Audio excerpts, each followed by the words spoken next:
go. So, back for some more Mindustry. Still not convinced I'm saying that right, but I'm taking the fact that it's industry with an M in front of it, so we'll go with Mindustry. I have to admit, since the last stream, I've been playing some more after loads of great information from Alan the Cat. I've thoroughly been enjoying this. I have since purchased the Steam one, which is what you can see up here, Steam build.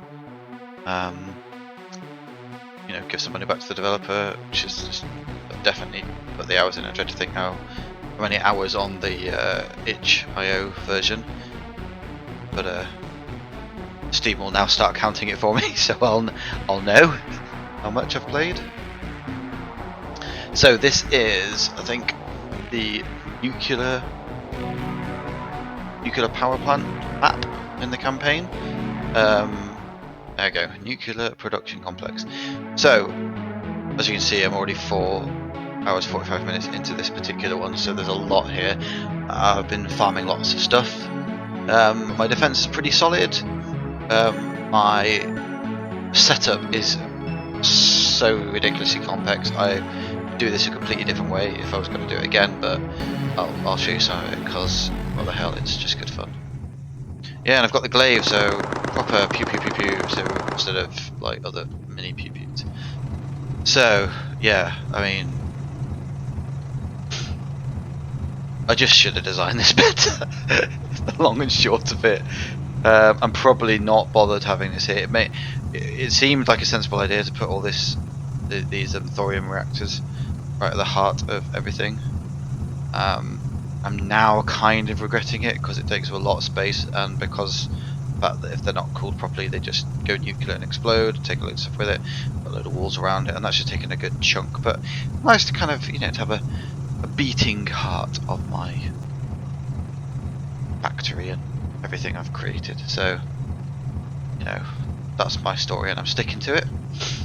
So this is my defense. Weirdly, when I played this last, I'm sure the spawn thing was more like this direction, which was, I'm kind of glad it's here, because stuff used to like spawn and then fly over, and I'd be trying to defend sort of air here, and then land would be coming down. Whereas because it's here, to begin with, the air was a little bit faffy because everything would come down there, so hence that defense. But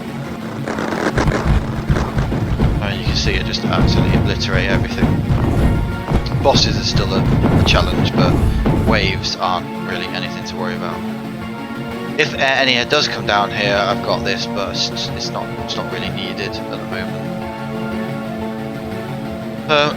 I'm making lots of use of water extractors and cultivators, although this could absolutely be more efficient, but I need some energy as well, so it's steam.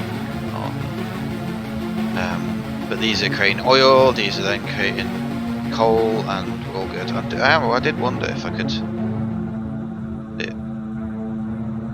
know, with the way that these work, I could probably get the same output by having the coal centrifuges, just 2 of them here and here, with then some stuff coming out of it. It'd certainly be smaller because these, as you can see, the oil kind of going into them, it's pretty weak, which means the oil then coming out into these is pretty weak as well.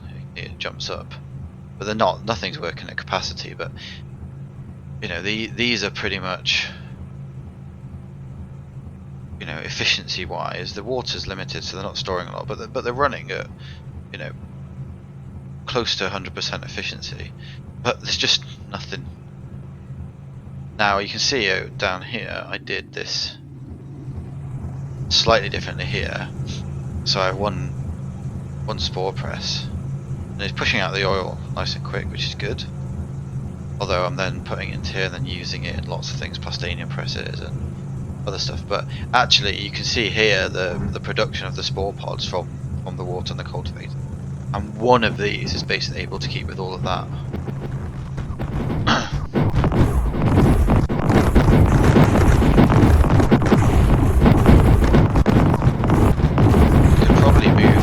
These ripples would probably actually be better served there, and then moving the cyclones forward, so I might do that. can see nothing getting through. What am I producing? I think I'm producing everything. And these things are magical. Mass drivers. Fill them full of items, shoot them across great distances. So this has definitely been a learning. So it's taking scrap, melting it into slag, and pumping the slag into separators, which seemingly randomly, I think, there's probably a ratio somewhere that I could look up. But basically gives you graphite, copper, titanium and lead, which is brilliant because scrap's actually on most maps. So pump a load of it into here, push it out. As you can see here, I am ditching the graphite because I've got graphite elsewhere, and what I really want to do is I need everything but the graphite in order to create what's it I'm creating? This stuff. Which is no, the wrong thing. What the hell is it called? Why am I mind gone blank? Alloy smelter, which produces surge alloy. That's it. So surge alloy, which requires loads of stuff to produce. Well, for each one bit of surge alloy, it requires, as you can see down there, 3 copper, 4 lead, 2 titanium, and 3 silicon. And as always, silicon is the problem. So I probably ought to have more of these, but I'm either struggling for sand or I'm struggling for coal. It's always one of the other ones. I was waiting to see if these like settled down. But yeah, any ideas on better designs? Let me know. Do you know though? I think I might have the kind of output needed to get another one going. To be fair, they are now going pretty quickly, and I've got this overdrive projector, which is making them go a bit quicker with all this stuff as well. But of course, what I'm doing is I'm then splitting it to launch. So I am launching a load of stuff periodically, and then sending it over here to power these, which is fine. But I've got all the other stuff. It's just the silicon. If I had more, I'd be producing more surge alloy. But in fairness, it's coming down here in my ridiculously overcomplicated setup. But anyway, let's talk about that better. And surge alloy going in there, but also I've got this mass driver picking up the fabric stuff from all the way up here, the phase fabric. So 10 sand, 4 thorium. So thorium coming from up here, and this is probably where I could have built power station stuff. I've kind of got a power bit going here. I mean, I'm consuming tons of power. All the power I've got. 4 thorium reactors and everything, but then I'm using a lot of these air blast drills, which clearly from a sand point of view I don't really need, but it's sand that's slowing this bit down.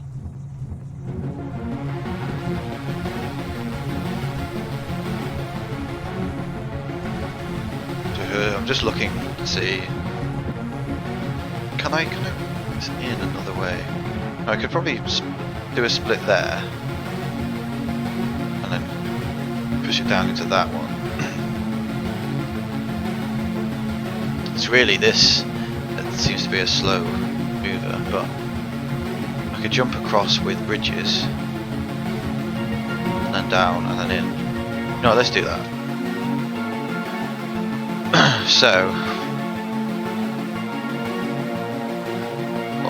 here to here, and then there to there.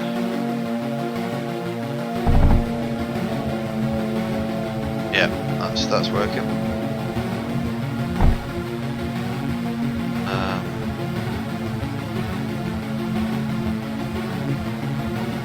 No. Why did I do that? Is that water?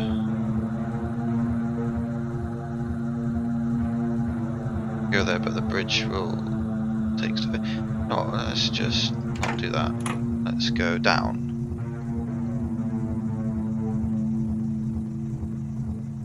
How to connect it? I don't think I do. I think good.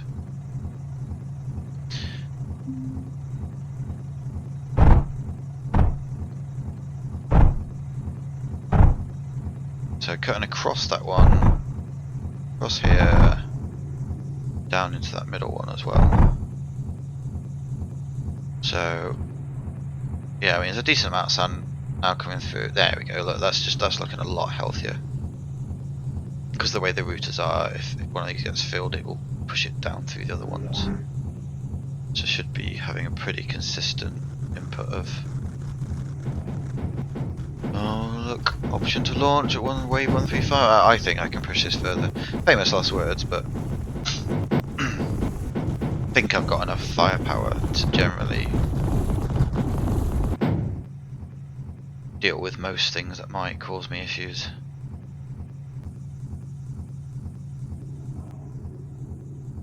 Could I be more efficient here? Yes, I could. Oh, I know why I'm going around that, because any pipes next to it. Now this is one thing I did learn. If you use armoured conveyors, they don't accept inputs. So you can run stuff next to other things and it won't mess it up. Which is superb. So I could definitely, well, again, do I want to shift these? Water go into them. They've got the blue stuff, but I could get the white stuff going basically where the blue stuff is going.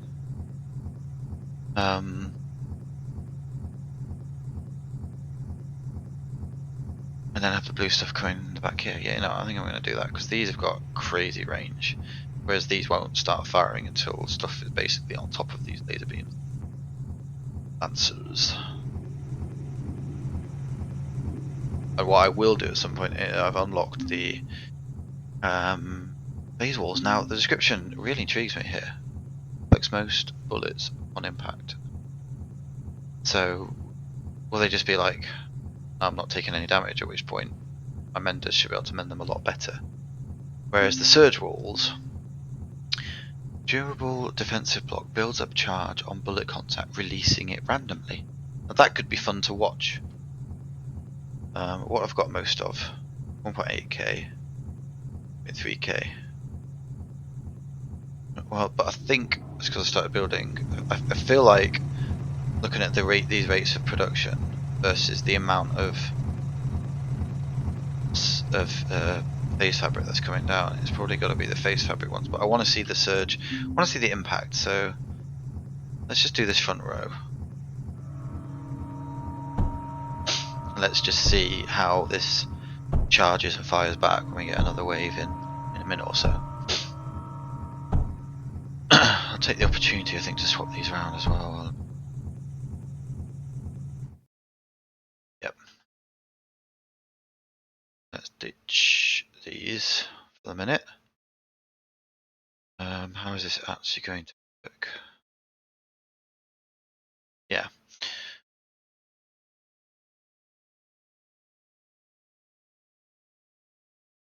No, I don't want to do that, do I? I can reuse all this. Probably it's more like there. I don't want.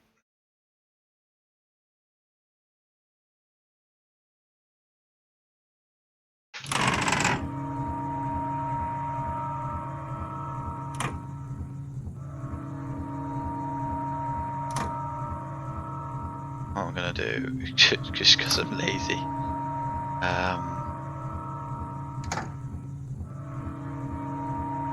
Looking for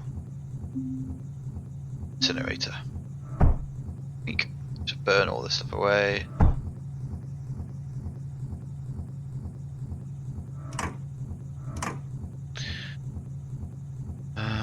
Defensive cyclones. Cyclones do seem to rock pretty hard. Now, route to there. Does she go in? Route to those. They're getting glass. Everyone's happy.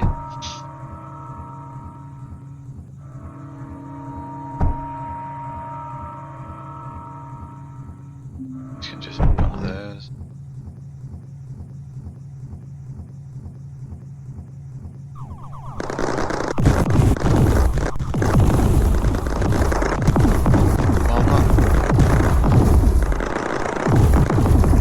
I can't quite tell. I've got that many lancers. I can't quite tell if this is firing back or not. Either way, it totally held its own.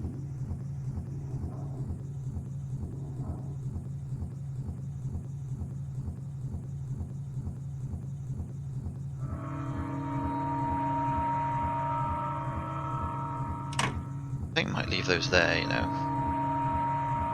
And the range on you to build one of these for ages. What do these take? Graphite. A massive dual-barreled cannon shoots large arm-piercing bullets at air and ground units and takes. Oh man, that is flipping humongous. Kind of two of these. But do I take there instead? I take the graphite. You know what?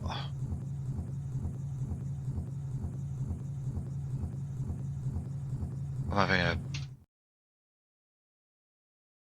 Yeah, come on. That's you only live once.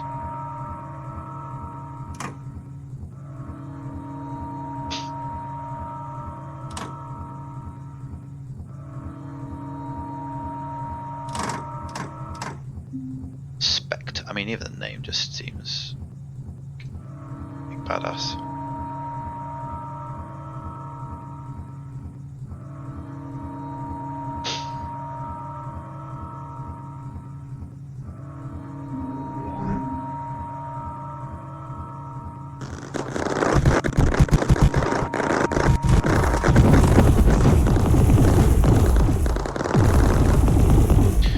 So, yeah, out of laziness than anything, I am just gonna do these and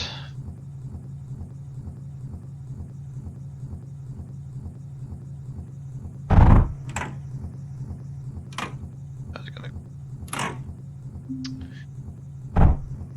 Well, good question. Right. I think this is going to be so disappointing, isn't it? I can see it now. Build this ultimate super laser gun of doom, and it's the being pants.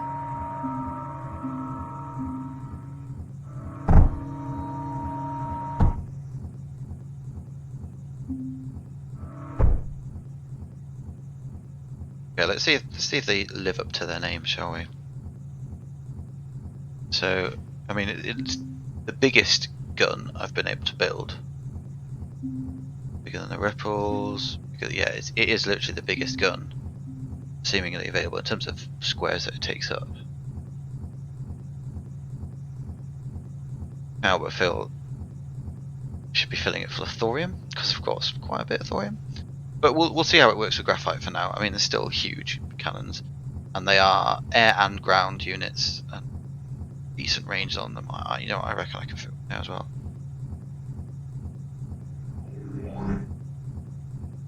Yeah, totally can do that.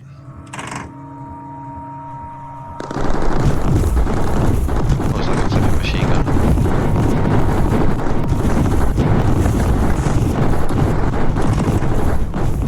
Yeah, okay, they're cool.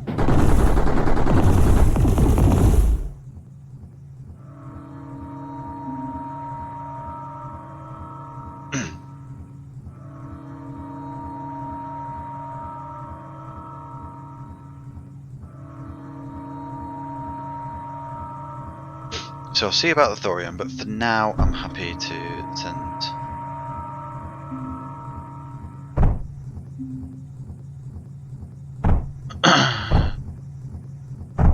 Use the graphite, arm them. So that's those. I'll leave that one there. Cyclone. Yeah, but what I will do.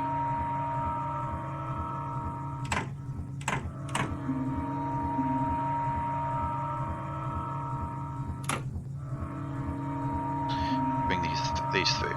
So.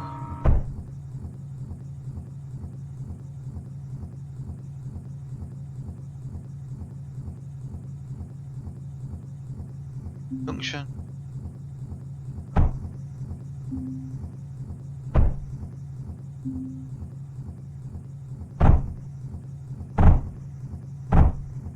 lovely lads.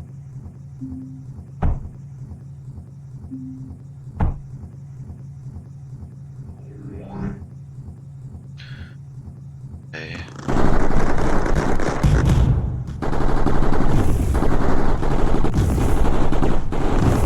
Alright, now for the ripple madness of ripples. No, not what I'm talking.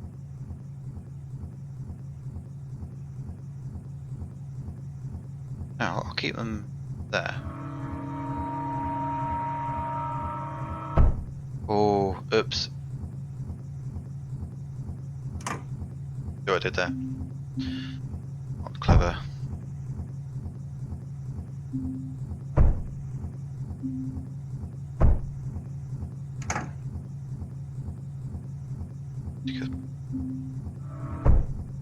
Okay, so let's...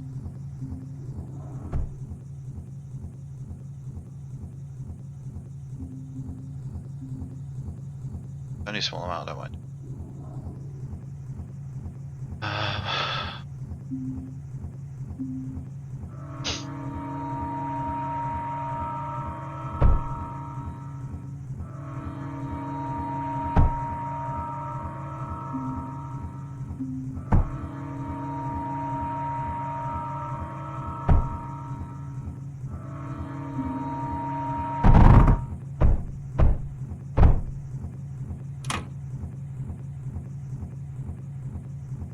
Cool, back in business.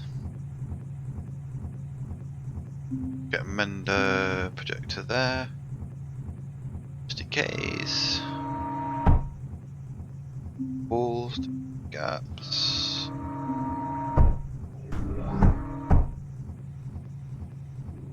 Build something. Got annihilated. See, these surge walls are interesting. I'm not. Are they sending out arcs? I think in the mess of stuff I can see some lightning bits. Not sure if they come from these guys though. That's not powered. Oh well, there you go. That's what I can do then. That reach. Oh, come on. Right. That's not going to reach either because it's short range.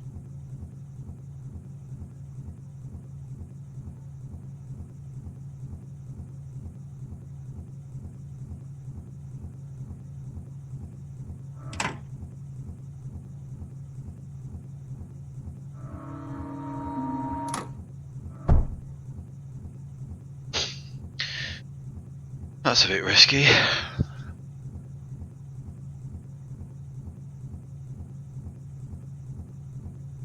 I'll have a mending block at the front there. Yeah, okay. That reach then. Yes, it would. Right. We'll solve it. If I'm going to sacrifice a mending block, I'm going to sacrifice a mending block from the front. And that connect. Oh, you joke! Come on. Yeah. Yes, awesome. And now I can put a mending block back there. Alright, so a little bit of reorganizing. We're all good.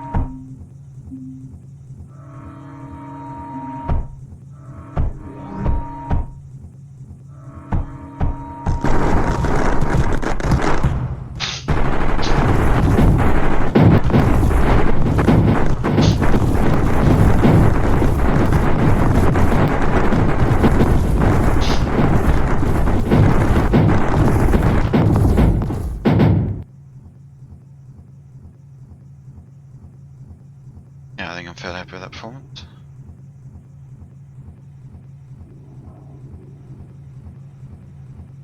So, we're still largely good on power, we're still collecting every kind of resource.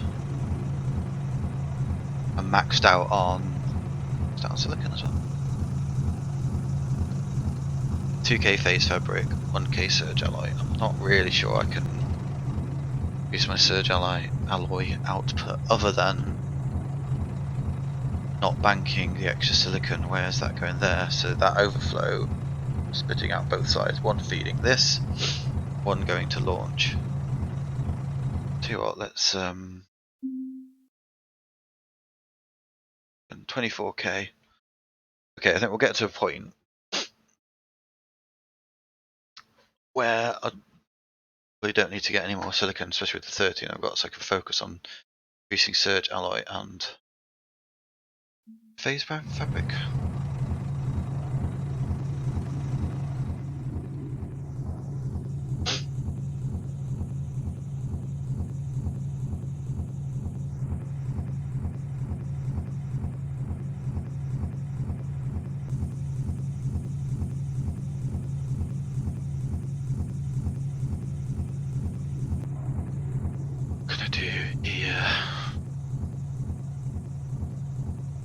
Which means I can then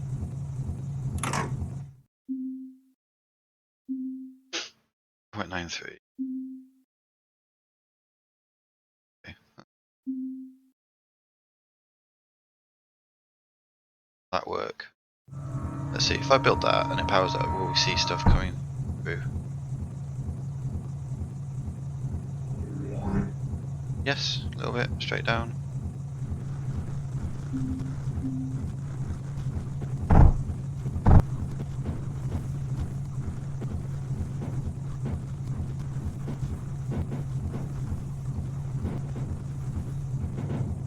Okay. Happy with that. I don't think any's coming through that way, so let's remove that one.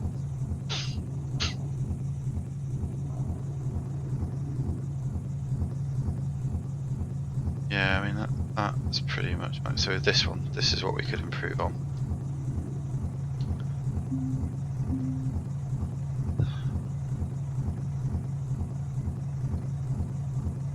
Yeah, stop the thorium going down. Let's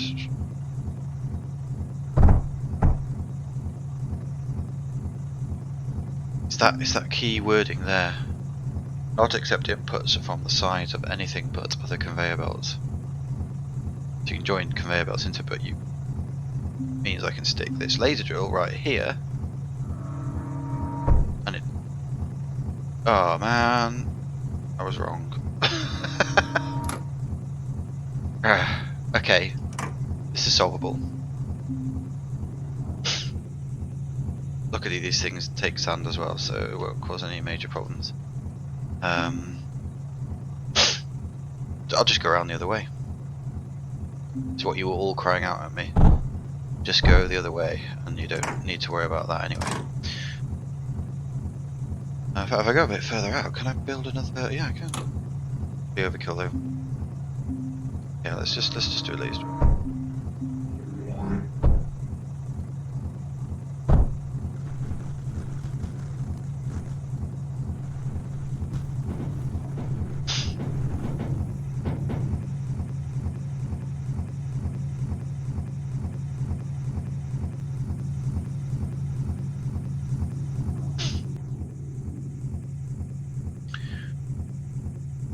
They only take power, maxed power. Okay, so now I've solved the sand, I could actually do with some more thorium. And I actually have spare output. Bringing it in would be tricky. In the side there, up to there.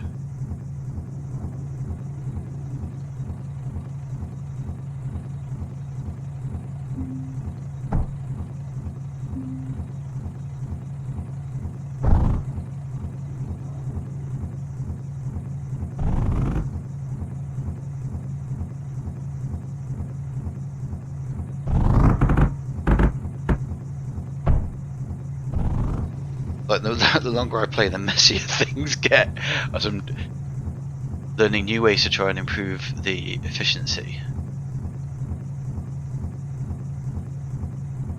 Okay, it looks right. Yes, because that's still a router, so although that would go there, if when that gets full, you should see more then coming out of these two.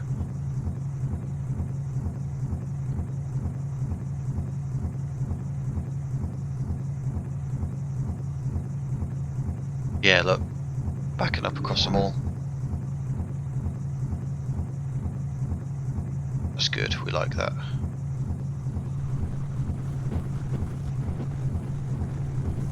Over here.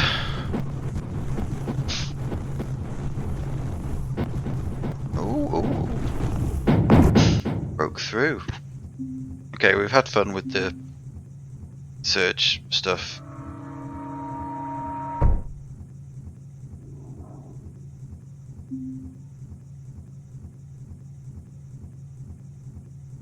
Oh, I can't just overwrite it. Fine.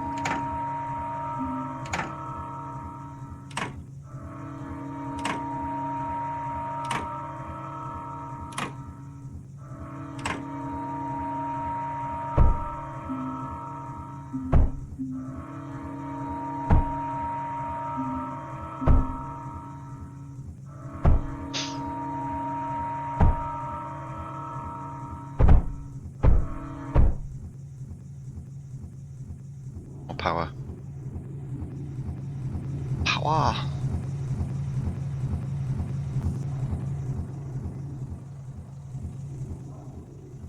Okay.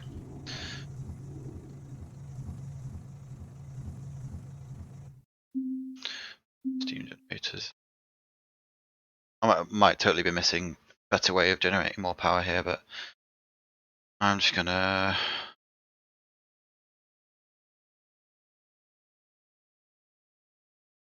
No, let's do that.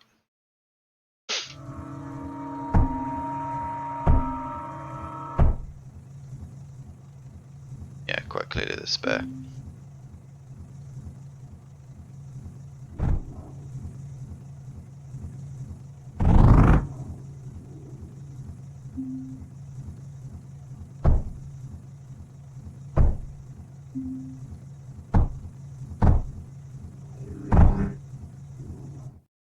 Yay!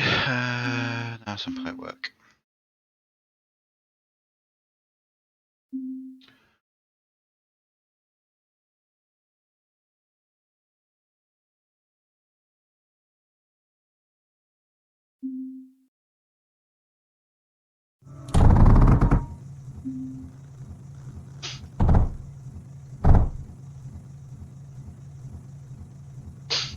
Hmm.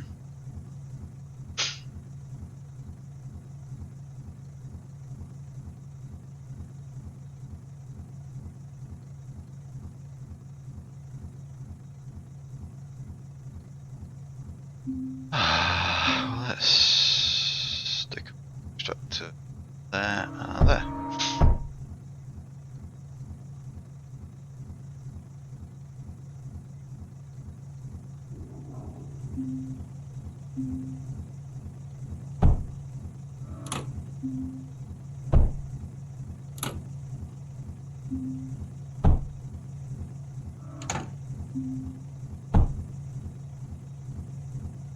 There we go.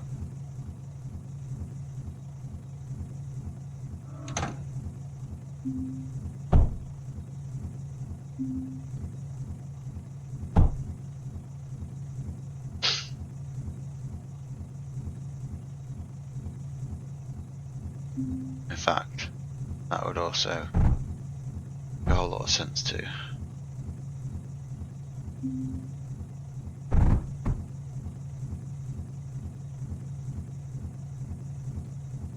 Same on this side, in fact.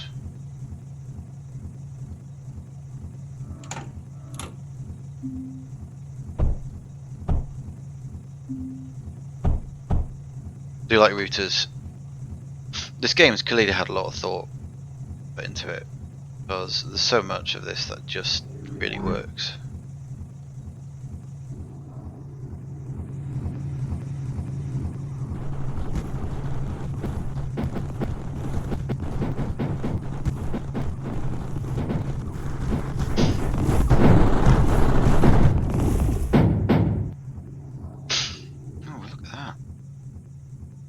That's going to be like some of the hardest alloy there, I think. The hit points on that, 2,400. Oh no, okay, the surge walls doesn't reflect as much.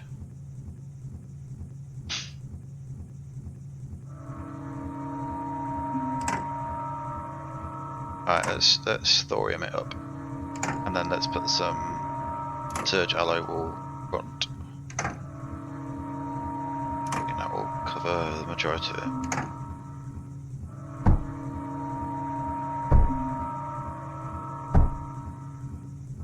Yeah, like that.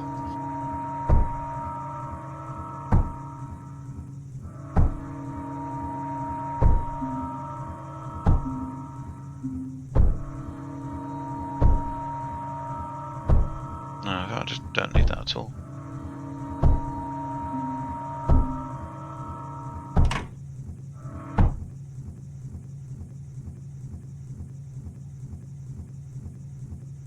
I think that's struggling a bit.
Gonna be the best place to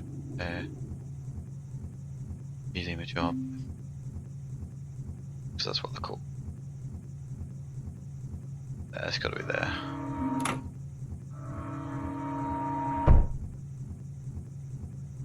Oh, still looking good. That thing gonna get healed.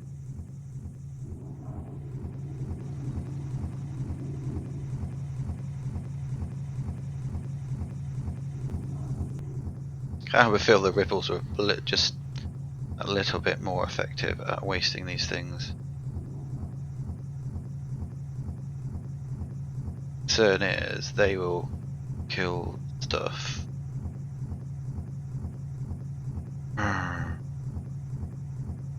Difference between the ammo. So if I put thorium in, 65 damage 2 times ammo multiplier, 42. Prioritize eccentric, but I mean that's quite a jump to pump some thorium in.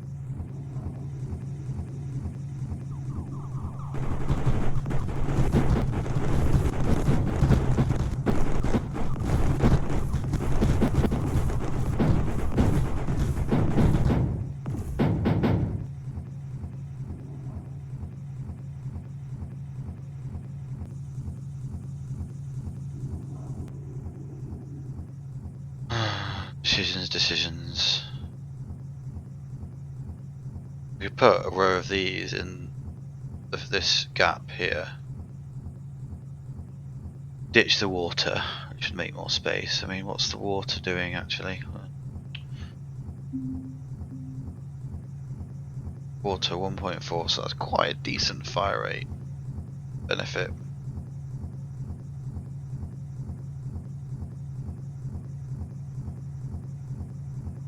Getting the water and thorium, if that's the route I'm going to take. I mean, there's even more here, isn't there?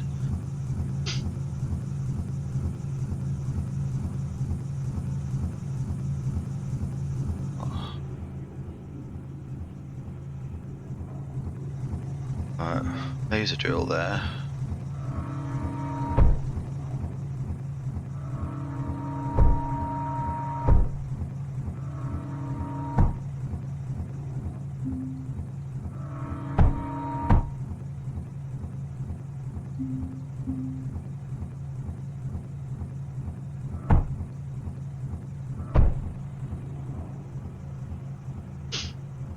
So they're going to be water cooled as well.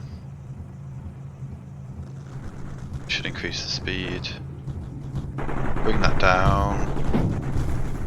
Might as well stop this.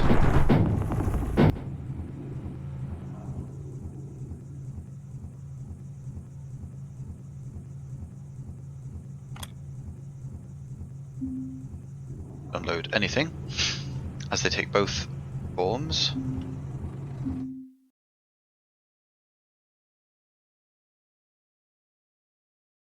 Totally convinced I need two. Let's no, I'm not convinced at all.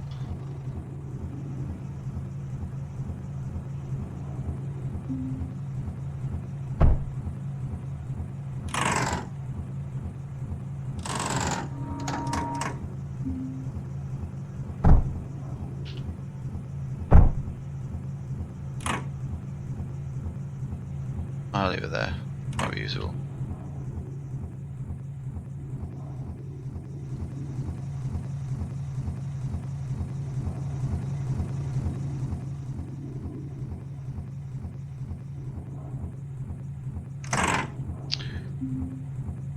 That's gonna block us somewhere else.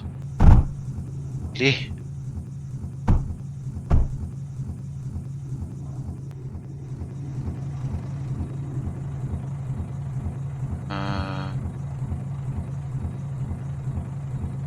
No. I'll just end up in a launch pad, I think. Yeah, that's cool. That's fine.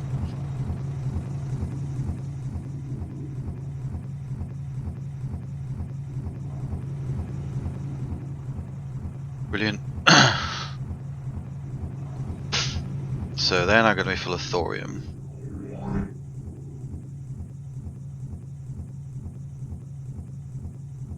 Or will be, once they've used up.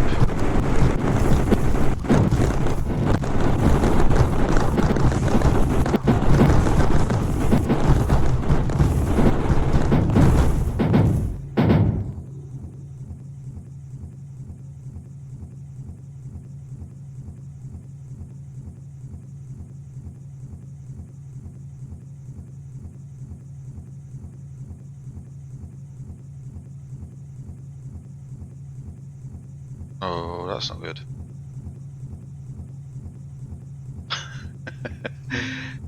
Hmm.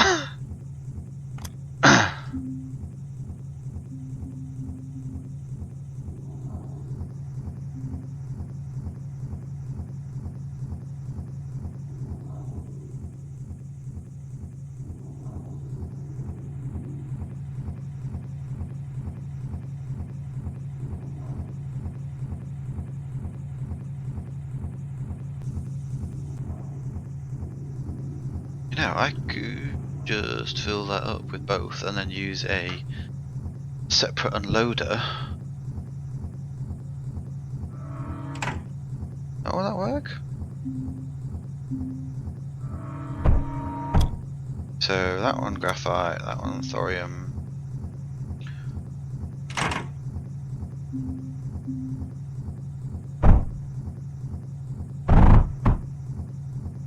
Yeah. Oh, hang on.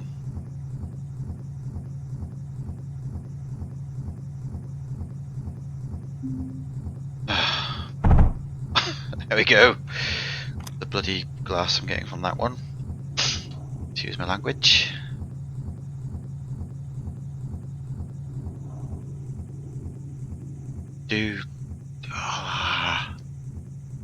That's going to be the best way. Water going in. No, that's the problem, see, because we almost want water to go into the back and the ammo to go into the front. What I've got here, in essence, is your water going in, ammo in the back, everyone's a winner. So if I was to put these here, was it? Think about it again. So there could be one back. The water's already running to there, so we could get the water running around underneath, like that, up to the front.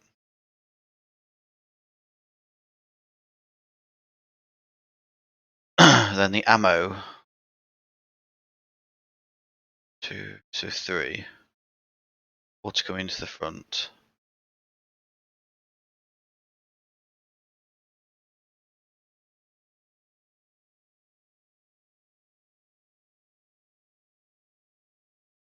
ammo just basically going up to them.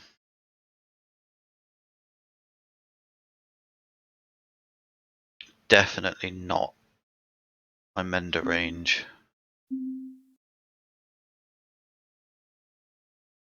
Too bad.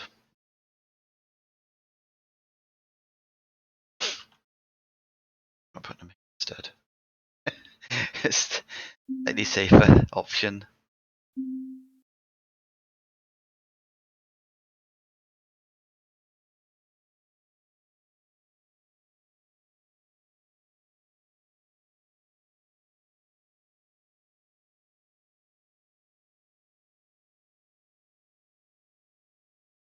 Because this doesn't half get attacked anyway. They'd be good against the bosses too. Yeah, let's do that. I'm not sure how much value these are adding anyway.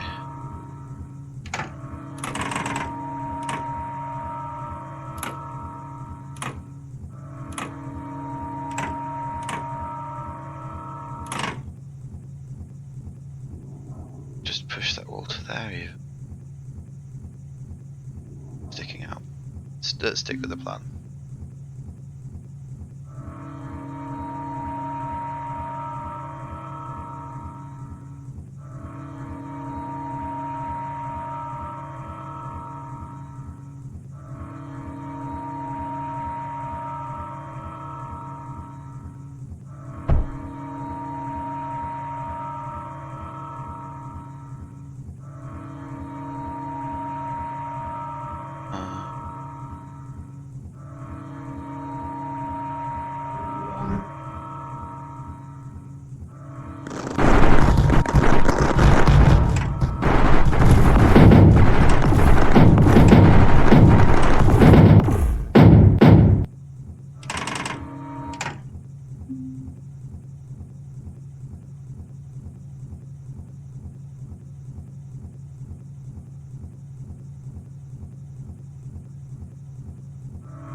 So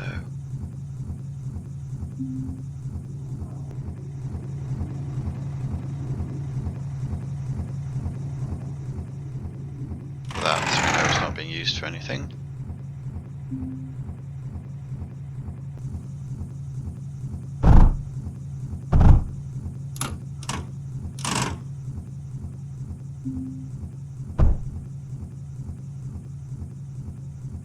Overflow gate.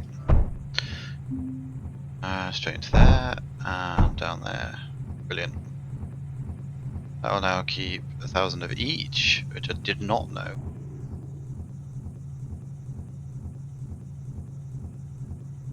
Because I can just have one then.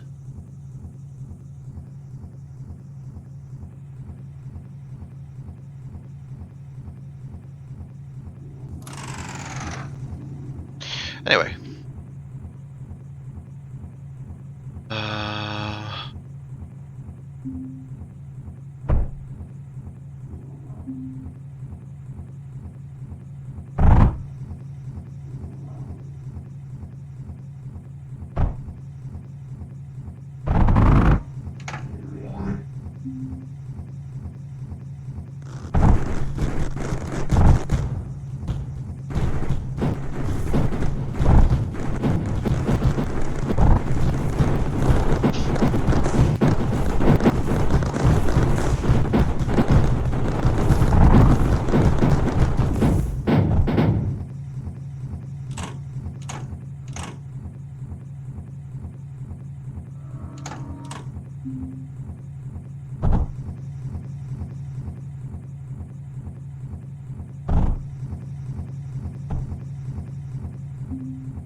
Yeah, rocking.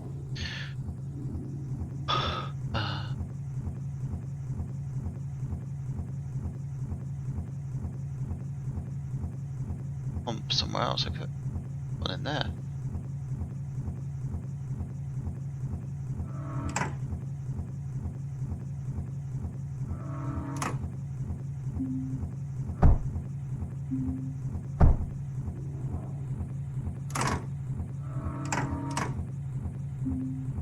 Extractor, that's what I mean.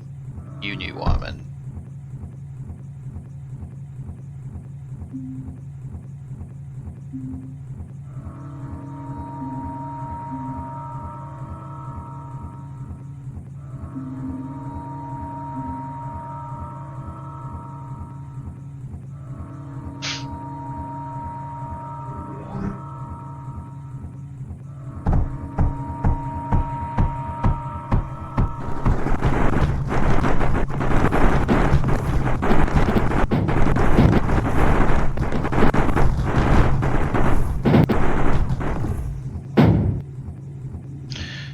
What actually makes more sense is that I can utilize the capacity there.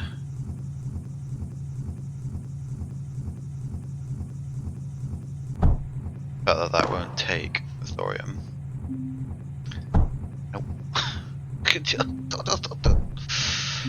we go, here we go, here we go, we're on it. Ah, sorry Alan, didn't see you join us. Well, Max pretty. Blast, cyclones, and ripples optimum. Okay, so spectres. I mean, they look badass, but basically cyclones and ripples. Blast cyclones, as in these firing plastanium. They frag. Magic glass frags as well, which is handy. Okay, I might cease then the mass production of these spectres, but we'll have a look. But yeah, wave 154. I don't know if I showed you everything. Okay, so thorium spectres are good because you can get. So right, I'll keep them then. They've got water, got ample ammunition.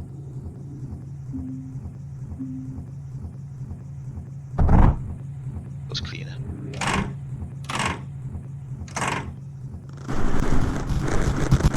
Because they can utilise the storage. Yeah, I mean, it completely passed me by that vaults can store 1,000 of each. Hence the second one here, and really I could be pumping all the glass into this as well. So whilst I have learned a fair bit, I'm still definitely learning. I mean, you can see this ridiculous spaghetti junction could certainly have been designed.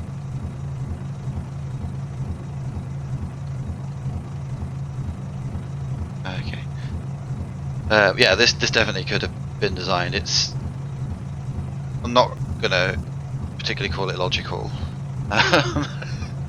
If you heard earlier in the stream, though, I was discussing how, you know, my thorium reactor is kind of like the beating heart of my base. That's my story, and I'm sticking to it because, you know, there's an element of artistry there. Maybe, I don't know what the phrase would be. But I'm definitely pumping out the resources, and I'm actually getting some surge alloy and some phase fabric coming in. I had a lot of fun here as well with taking scrap, melting it, taking the stuff, and then splitting it out. This is massively more simplified than it was. As soon as I was like, oh, I should just use inverted sorters, not kind of sorting one out of one way and then the other, this makes a lot more sense. And just in case, although I don't think I will, if any of these do get over full, they've all got overflows which just go up and incinerate it. Probably isn't the greatest, but given this and the routing, I just... yeah.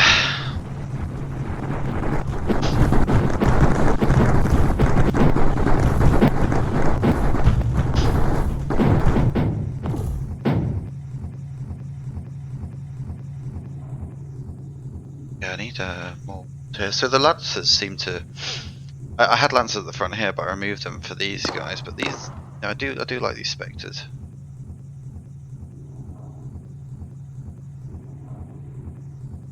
But yeah, I am. It's not a problem at the moment, but I can fear, you know, it is going to come at me at some point. But plastanium seems is difficult to produce a lot of it. Add 7 volts to expand core adjacent volts at like core. Okay. And so if I were to put them next to it, so if they're adjacent, they expand it. So if I launch, so if I'm understanding correctly, if I launch, so let's say there's 1,000 in each of these. If I launch, drop lines, yeah, reconnect lines. So if there's 1,000 in these volts and I launch, I launch with the 1,000 in the volts as well. Then that, well, not quite. Only if they're adjacent. But only if they're adjacent. So not these ones up here. They're not adjacent. That's very good to know, because literally I could just cut one out there and be in business, and not quite sure it'd work out that side. Adjacent to core only. Okay, yep, absolutely did not know that, so that's really good to know. Yeah, so that's easily doable.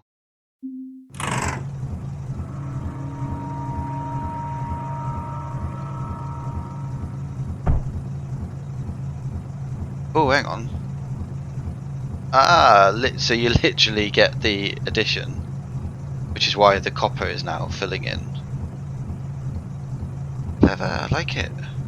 And they don't even need to go in, so in theory then, because I've got no copper going into this one, but even though I'm maxed out on copper, I'm still able to put copper in because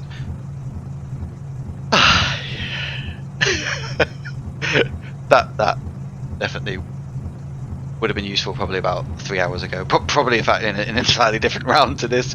But now I know that's really good. But also, it would actually increase the surface area of the core in terms of pipes coming into it as well. Not have this crazy close spaghetti junction of stuff going through. And then I could just like stick a load of launch pads behind the core with stuff coming out of the vaults. So can you still? Okay. Can you still unload from those vaults that are adjacent then? Oh no. This is a learning process. What I should have done is just read there's probably a bit about that. No, it doesn't say. Well, there you go. So you've told me something that I probably would never have known. It would have only randomly come up on. So at the end of the day, you know, it's that's really useful to know, and I wouldn't have known without you joining the stream. So yet again, you've given me invaluable information. Thank you very much. To say phantoms will help to unload. That's, yeah, I could do with building some more of these. Ghoul bomber, revenants, phantom builders. You know what? I've not built one. Let's build one. Pelican lead. Yes. Okay. See, that would even be. I get it. Yes. So I can unload. Because it's an extension of the core, I can literally unload any of the stuff I've got stored in the core. The complete utter mess I've made over here.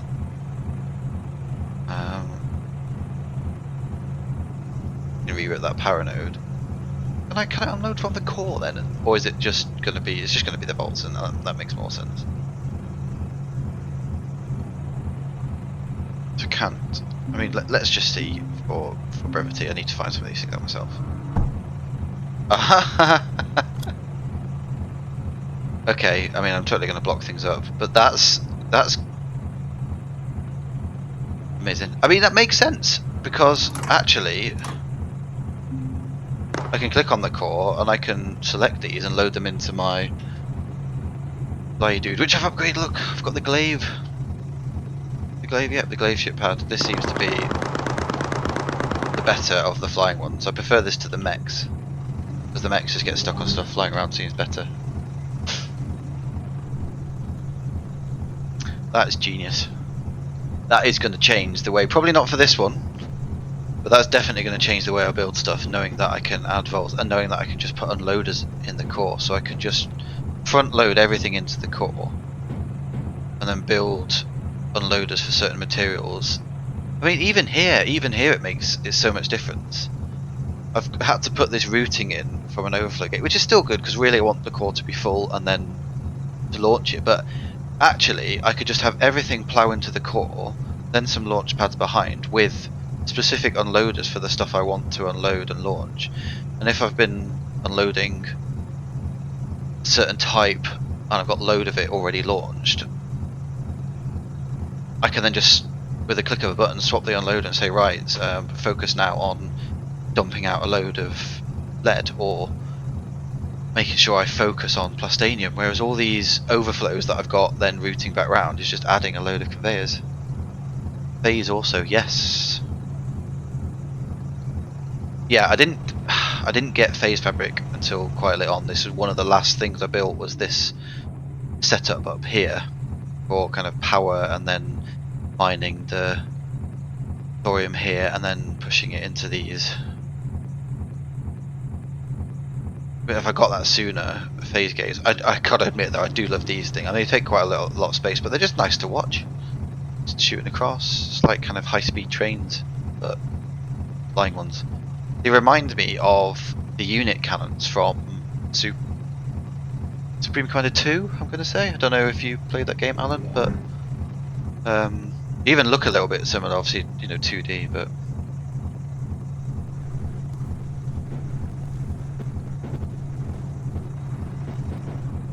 okay.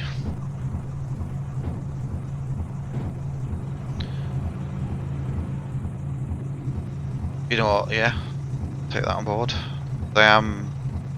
Lead was a struggle for me for a bit. I mean, that's supplementing a bit that's coming here to split out to make sure I've got enough lead, but so you're saying effectively the miners ditch all the copper stuff going on, build some of the mining drones, and they will be sufficient for bringing in enough of the lead that I need. And of course, again, with the unloaders then, if I want to get the lead out, back out, that they're automatically shipping it, I can pull it out. Yeah, mass drivers, yeah. 12 drug miners, do all you need to do, yeah, okay. This is it. I mean, I've learned a lot to an extent. A lot of it has been, I've opened up the tech tree a lot and I'm trying things out. And so this is what you're really seeing here, is the experiment kind of unfolding of that. It seems to hold it out. I'm really be interesting when I get a boss come down to see how these work. But I kind of went for these because these won't fire. Obviously, Lancers ground units only. They don't shoot at the bosses, the flying bosses, whereas these should, so hopefully it'd hurt. Yeah, belt systems free, absolutely. And with phase and mass drivers, in fact,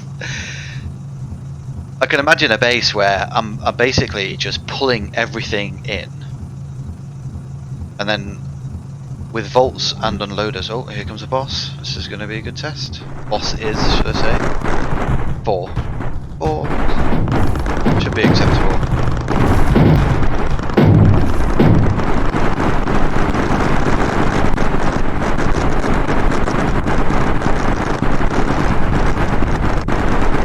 Oh look! Oh, don't run away.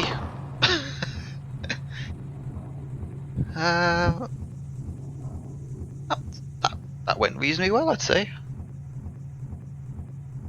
The north, yeah. This could all go wrong if a boss ends up floating over there and coming down here. I've had that happen before. I've got this, but not up here. You're thinking that this is a bit of a weak spot potentially, and they could come through. Repairing was.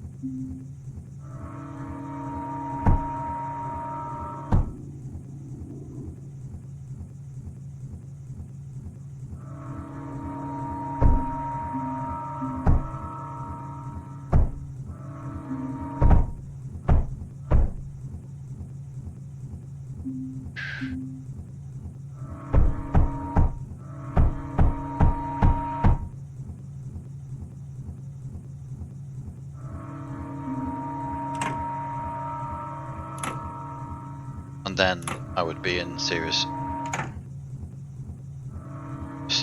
problems.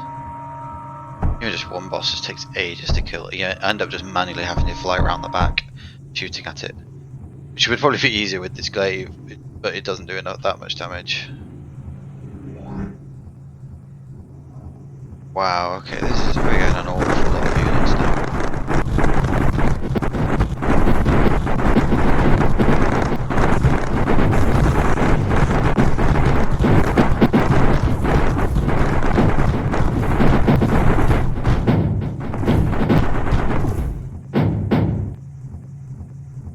Okay, fuse.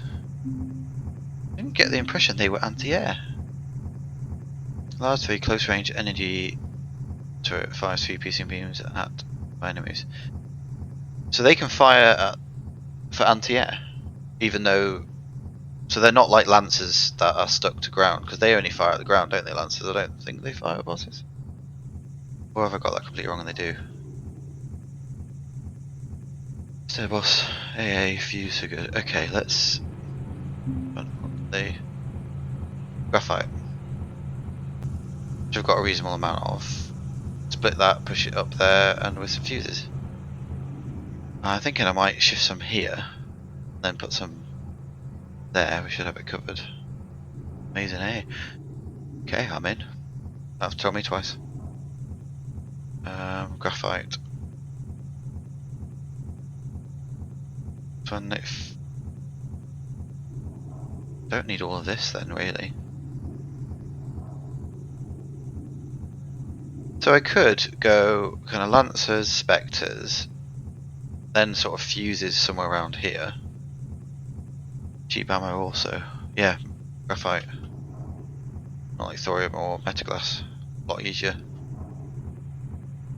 So what is the absolute ultimate lineup then? Spectres with thorium. Then I'm guessing some fuses, then some ripples at the back for the kind of artillery view.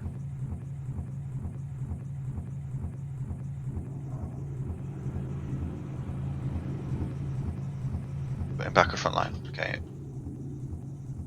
So in this scenario, should I put the spectres instead of the lancers, or keep the lancers? Are the lancers thinking here? Good range, shoots through everything. Damage 140, targets at no ground, yes.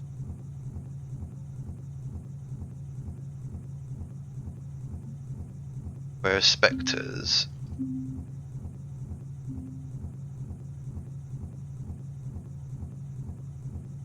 65, so they do less, but I suspect they fire faster. Higher range. Gun front is fine. So it's just somewhere here then we want really those fuses. And then probably some up here for the air that's going to float across if they're really good anti-air.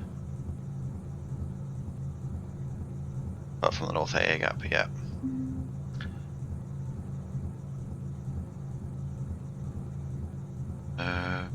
However,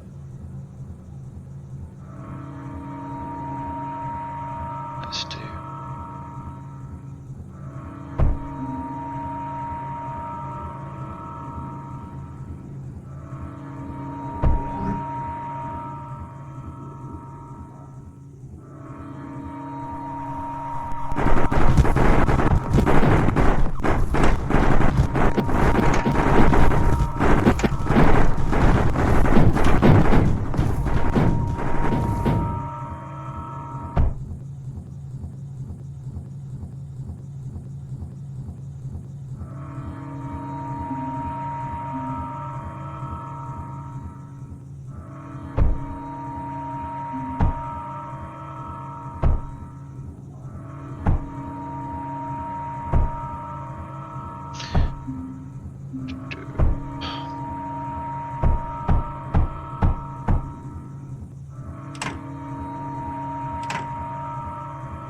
Yeah, at this stage I'm happy to just filter through.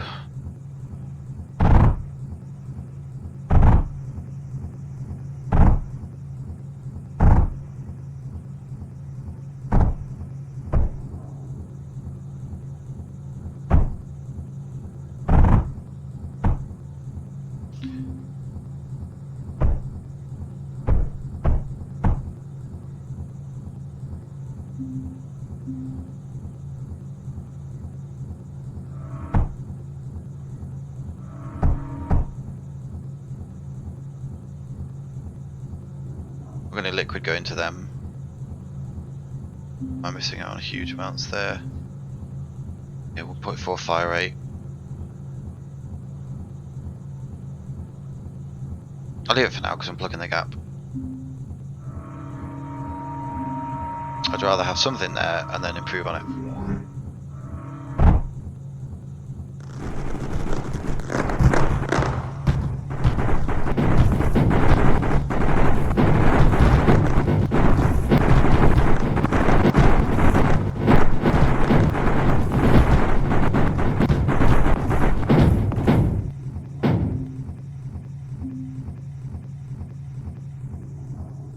So they're doing much. If I bring in, instead of bringing in metaglass, if I bring in graphite, I could put some fuses and ripples. So fuses just here and then some ripples behind to fire. Not really in a great position for that though. Kind of a shame that this is here. I could probably get rid of that and get some stuff. Yep.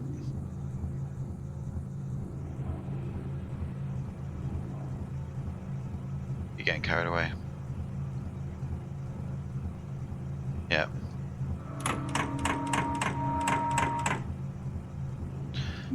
Guess I still need some walls of some kind. And I'll shift thorium line.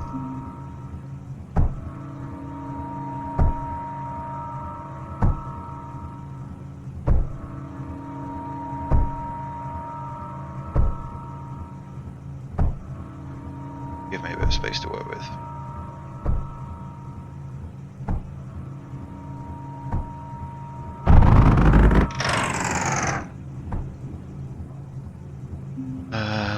Okay. Right, with this one, I'm going to put them there. I'm going to put water into the front or into the back. Start there. Oh. Misclicking. Not work. No. Forget it. I'll do.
full.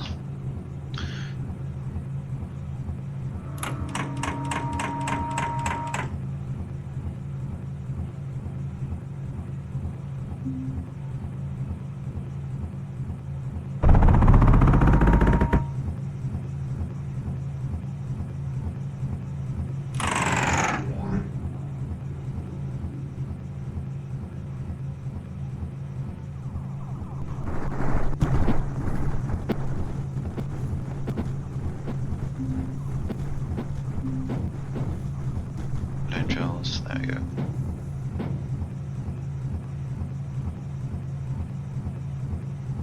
I don't actually need them to be close. Need some power to them.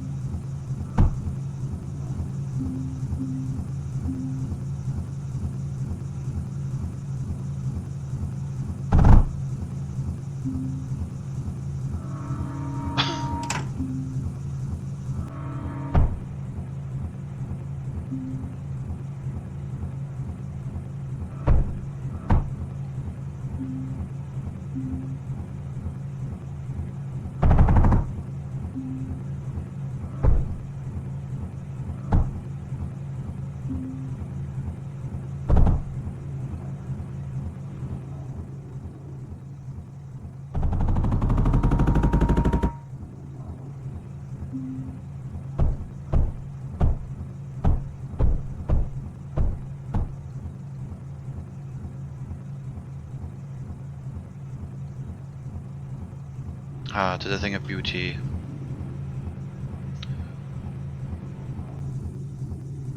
Phantom builders. So, phantom builders, what do they do? Do they just fly around me and help build stuff? Let's find out.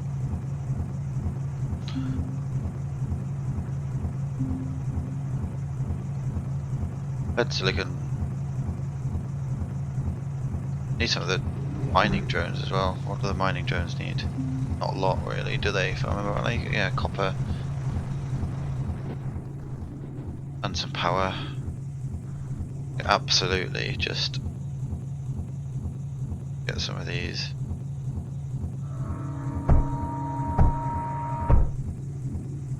I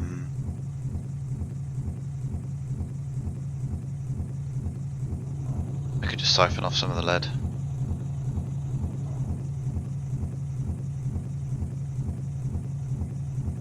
Wait, I don't need anything, they just need power. Completely misread that. To build them, but yeah, input output, nothing input, they just build.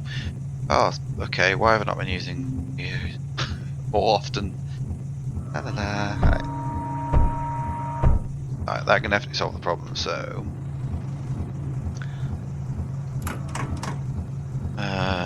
phantom builders.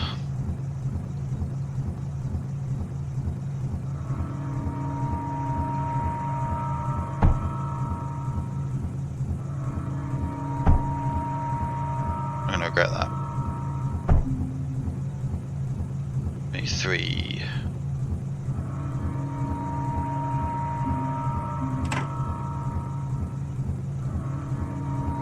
One's built, no need no power, 3. Okay. We like 3.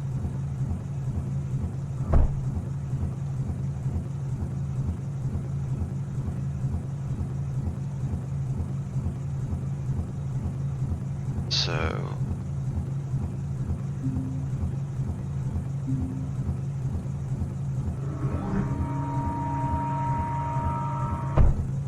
I need 3 things to build them. Silicon, lead and titanium. Daisy chain resources through them.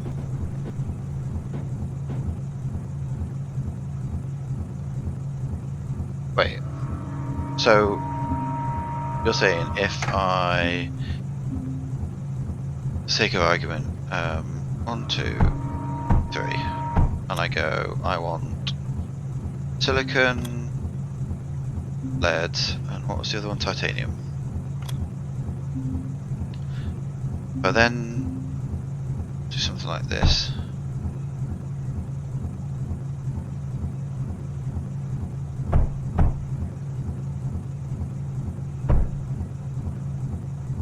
I'm trying to make this harder than I think I need to actually.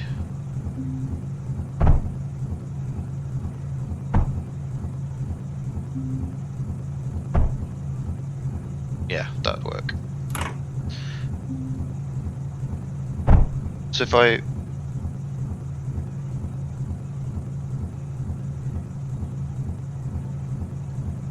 So effectively they're unloaders as well.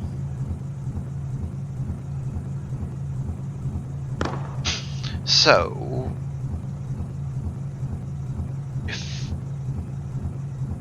So I need unloaders to do it again.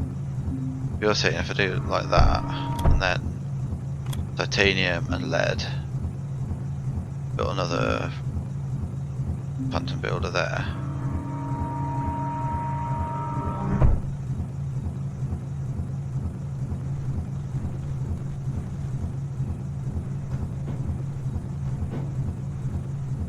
I'm not doing that right, am I?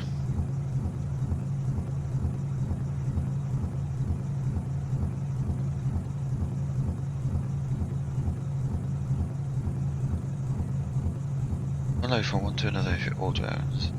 Daisy chain resources through the builder drones or through builder phantom drone factories.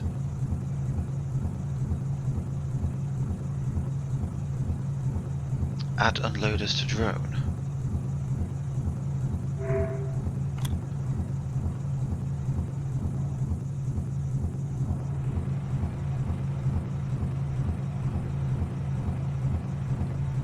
What is...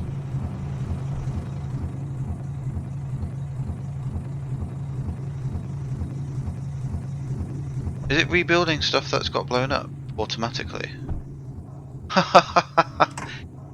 Okay, this I like.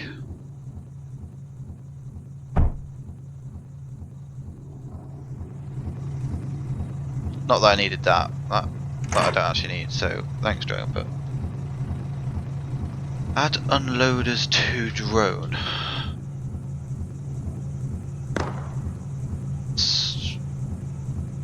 How do I add an unloader to the drone?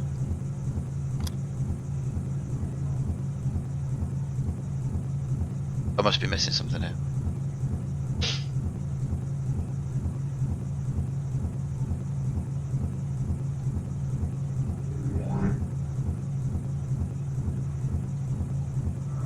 Do I need to, like...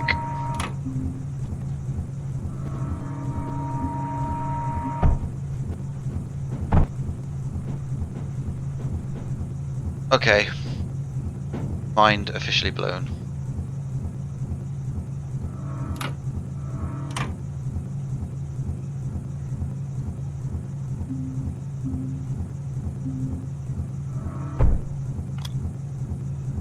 Wait, that titanium. Then make... Yeah, and I need to use that. And that. So why wouldn't it unload directly when they were right next to each other? I suspect.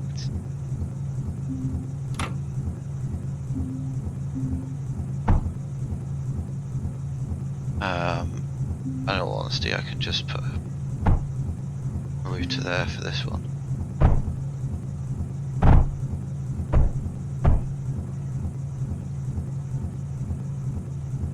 Three inputs per drone, yeah. For these ones. If I had more space, I could certainly make more eloquent. I do like that though. Unloading from the core and adding these to make them bigger. That's genuinely going to change the way I play. To be fair, these drones are going to change the way I play as well, because with a combination of repair drones and phantom builder drones, effectively anything gets blown up in my front line, they would just rebuild it for me. I wouldn't even have to look at the front line other than if I'm getting completely swamped. If I'm at a risk of actually losing.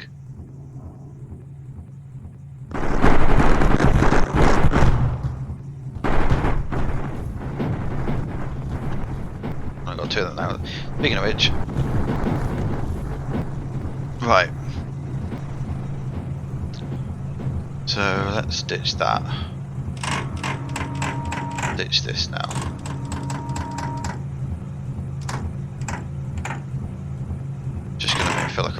base.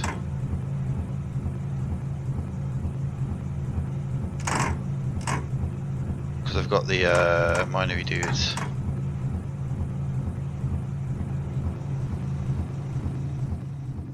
Try and build a wall now. You know what? I'm gonna. Where am I going? Here am I going. Right, let's just for the fun of it, let's just build that.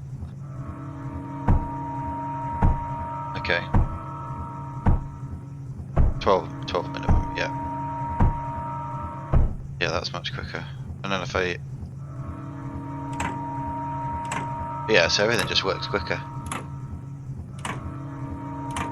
Even though I've done all this stuff, unlocked so much of the tech tree, I'm still so much more to explore with this, from efficiencies and design. Like again, this output here definitely could be improved. So I've got 6. Let's just build a load. I mean, these are so cheap to build as well. Why would I just not have all of them?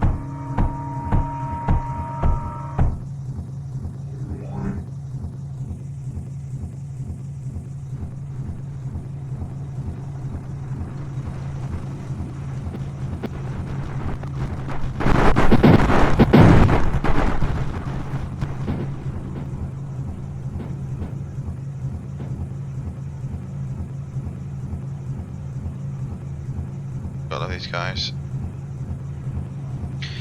So there's kind of like, effectively it's like base maintenance. So when things get so big and you've got the resources spare, is that, you know, the developers actually thought, right, these things are just going to be a bit of a pain.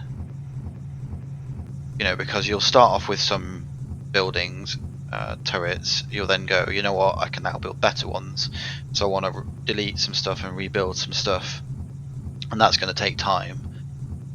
So by doing it this way, you've got that support mechanism, so you can build builders to do that. Then you've got the menders to mend the things that are getting hit. Then if you actually lose stuff's getting destroyed, phantom builders to go and rebuild the stuff. So, well, yeah. He's really thought about this, hasn't he? And it shows.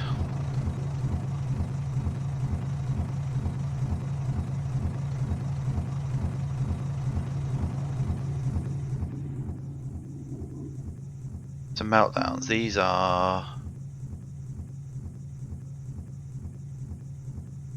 meltdowns.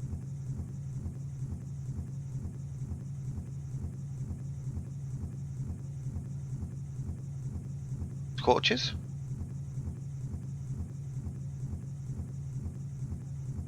Yeah, I mean that's incredible. It's the kind of thing, if I was, you know, if I wanted to build a game, and some of my work background is kind of IT stuff, and I've done some programming, not anything, no.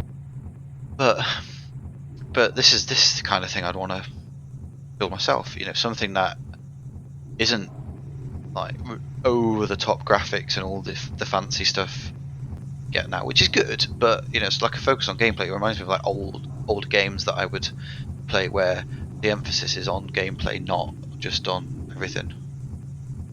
Check the tech tree. Yeah. So now I can do in game now. Ah, okay. Meltdowns. Surge ally. Don't have enough yet. Been launching a lot, but still not quite there yet. 8,000.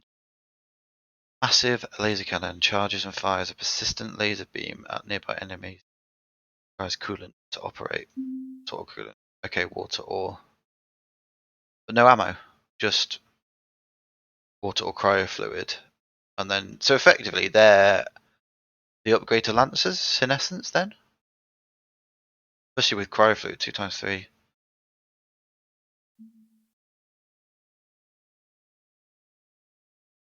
Yeah, it's surge alloy.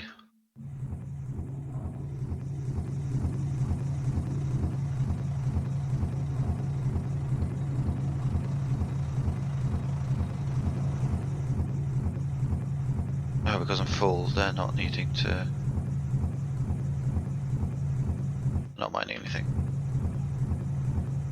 So they are mining what they can.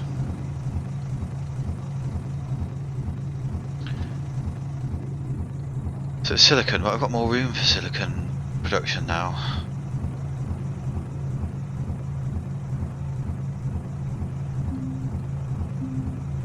Silicon smelter.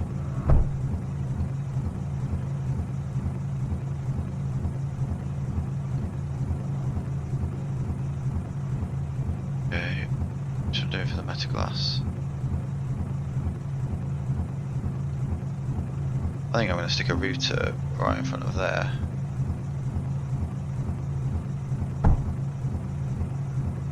And then route some of this. Oh no, I've got overflow anyway. Yeah, no, I'll still do it. Still think there's enough. Rather focus a little bit more on silicon than metaglass.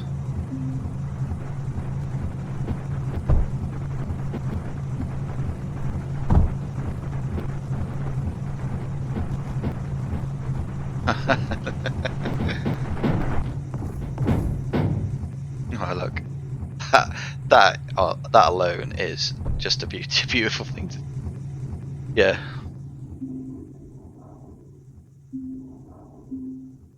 Just for the fun.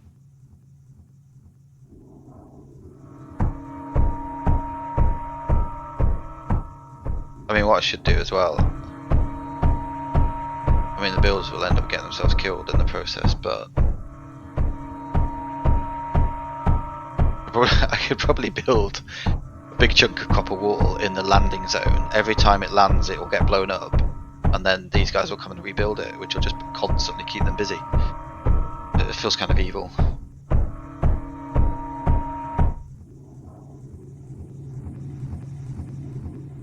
Like if this is the launch area, like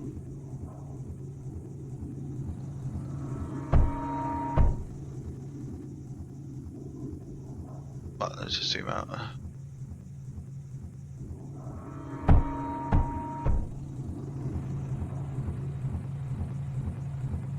Spam miners go C-core.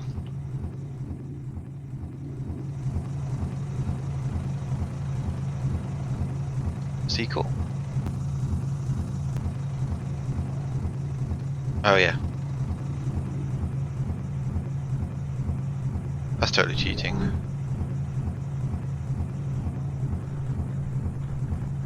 So yeah, so they're now mining it all.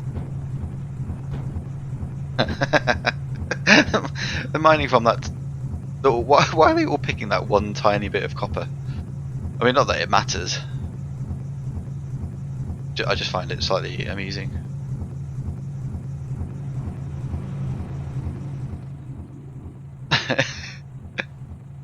Was that not blown up then? Should have watched when the wave turned up.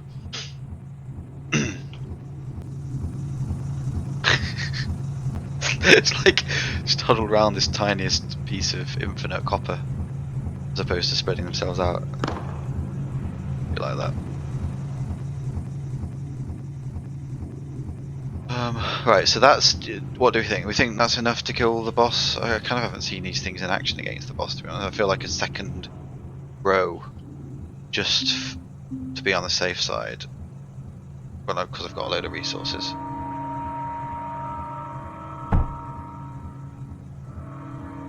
Closest worth leaving one tile open for them. Yeah. Okay. I think it's. The other thing I did learn as well is that you can change the launch configuration. So I can now launch on maps I've replayed with certain sets of resources.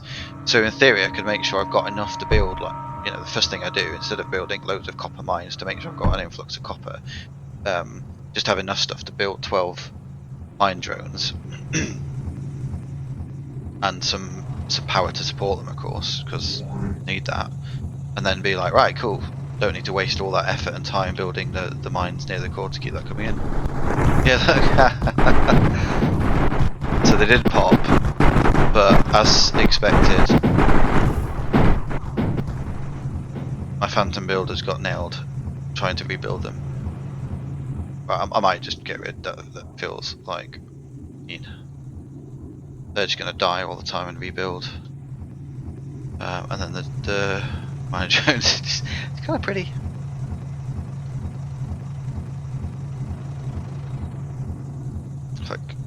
I mean, I wonder how many units you can have on the map at one point without it completely breaking.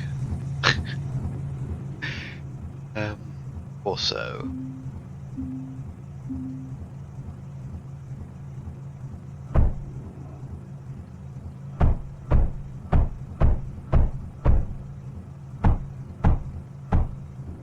too what, the number of times I've nearly with fluids not kind of terminated the pipes and then just let all the stored water just flow out instantly from like liquid tanks and things.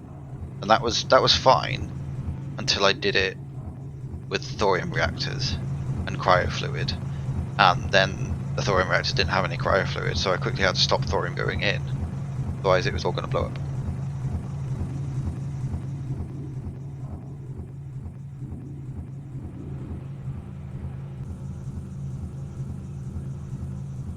Right, well that's definitely going to cover that. This is still a little bit weak, but in fairness to these, still going to be in range for the stuff that's there, and if it does hit that and then drift further up, not down, then those should take care of it as well, though they are short range. Yeah, it was definitely a boom move.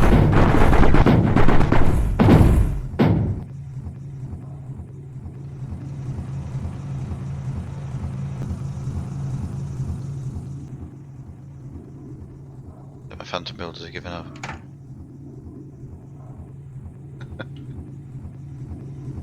Alright.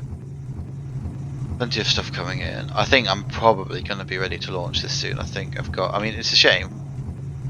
Well, no, I don't need to yet. I've got the resource. I'm just thinking, can I improve the speed? I mean, this looks pretty good. It still definitely feels like it could be faster.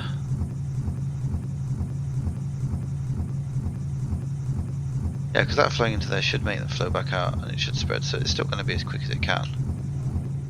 It's phase fabric and of course this stuff that just happens to be huge and take 3 inputs. Can I, thinking about that though, potentially build a vault and then unload the resources I need from the vault? Oh yes, of course. Mind you, I think the issue is I've got overdrive. Oh, that's what I was going to do. Finish the smelting thing to get more silicon, because that was the problem here. It's silicon that's slowing that down. I'm not running at full speed because a bit of titanium as well, actually, by the looks of things.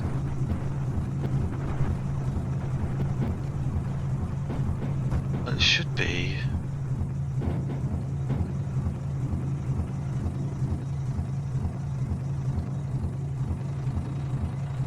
Yeah, I can increase the titanium going into here, which should increase the titanium going to there, but it's still silicon that would be the problem at present. So let's get some coal going in.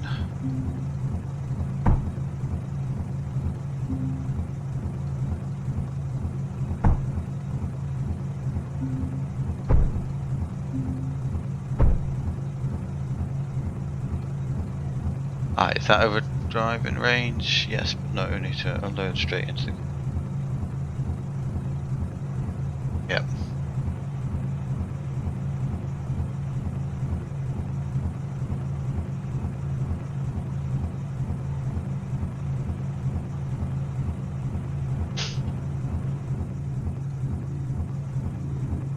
Yeah.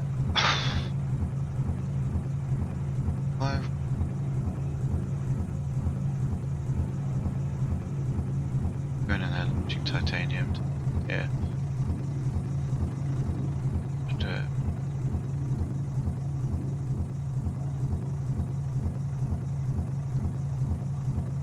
Okay, that's building up a bit now because of the thing. Yep. Let's remove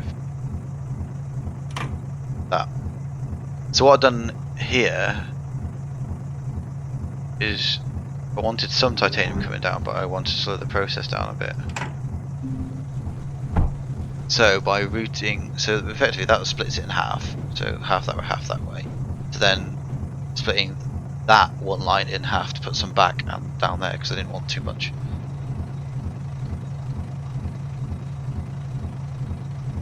Looped on copper patch maybe. Saying a vault here with one of those. Right. Okay.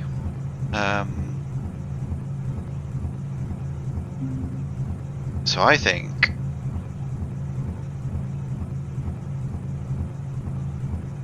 remove this, and then let's just pause to think about this. Remove that, and build another vault here. Then unloading from the vault to build the alloy, which can then go back into back into the vault, either vault or the core.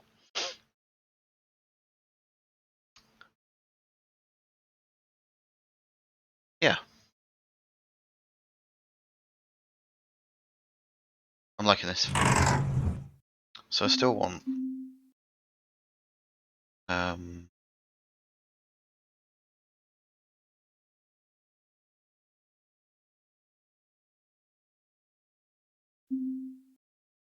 this. Yeah, it's got them maxed out, that's fine. So bolt there.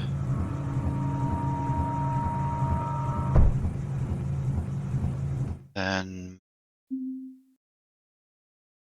alloy smelter.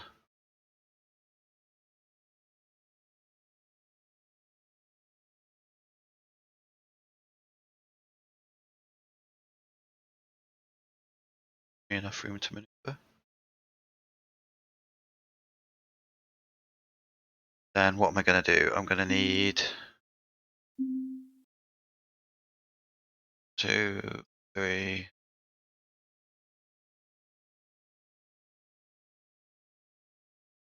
Can I build a vault here? And it's still, let's find out. Enough questions. To take those resources and it still counts the core. I think that's basically what I was going to finish saying.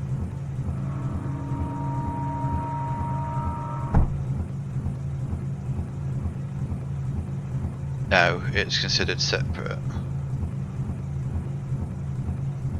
I wonder if it only needs to overlap a little.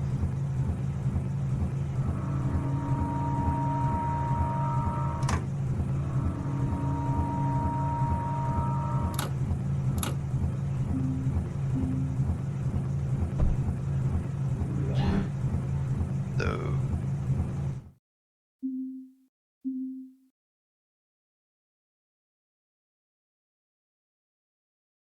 Touches still works. Yeah, so like that effectively.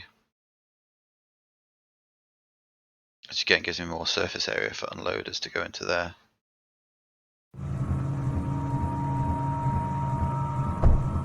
Yeah, perfect. Perfect. Love it, love it, love it. Brilliant.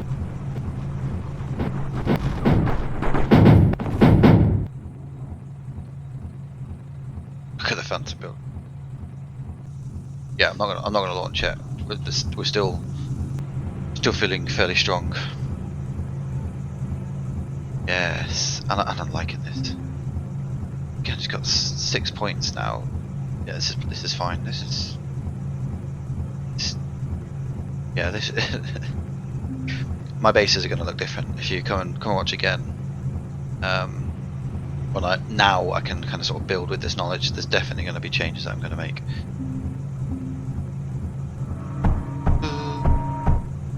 And literally, so I need lead, titanium, silicon, copper, and then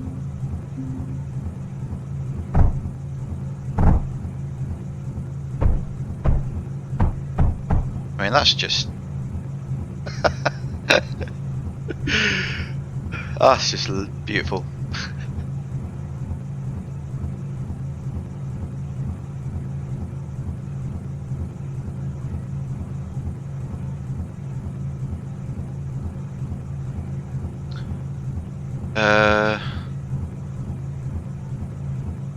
Oh, the surge alloy and the thing. So some of it's going into the core, the other bit is going straight into a launch pad. Yeah. I wanted to just make sure that I was getting some out as well.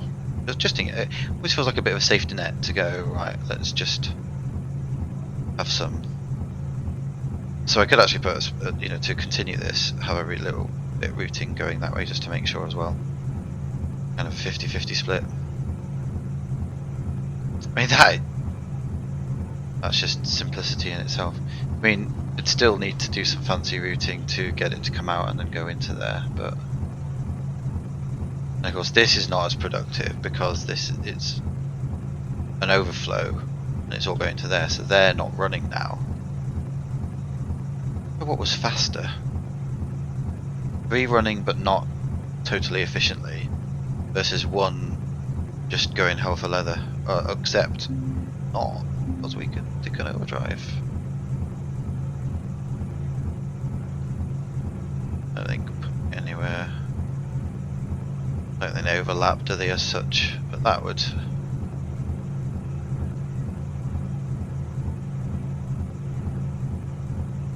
That's working on that one.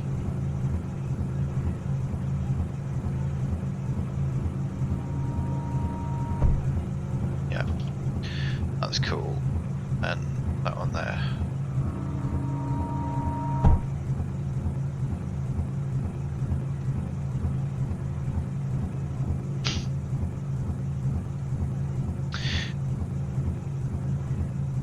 Do you mean copy paste on top?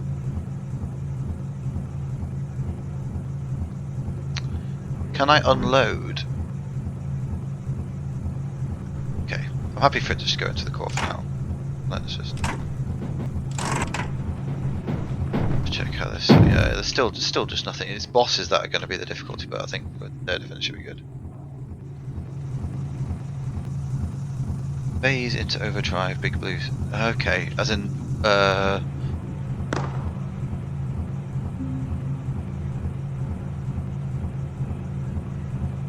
okay, well that's fine because I have phase coming through. In fact, let's do. I've also got the odd bit of the alloy coming in. I could filter that out first.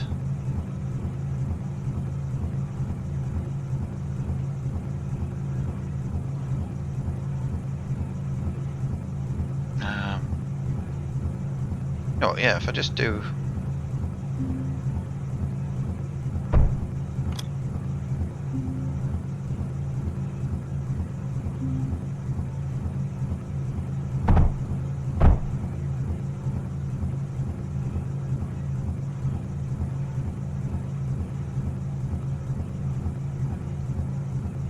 So has that now got a wider range than a standard one?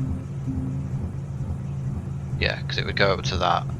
Now it's going wider, and the boost is better.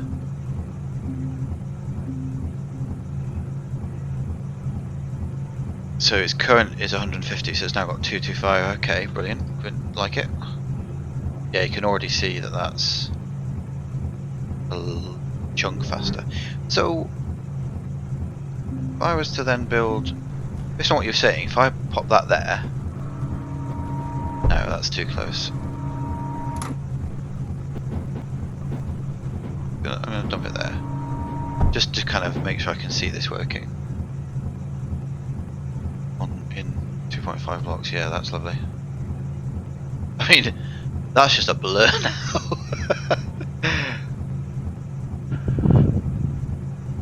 Nice, yeah, that's good. So can I then unload effectively? This is what we're saying from.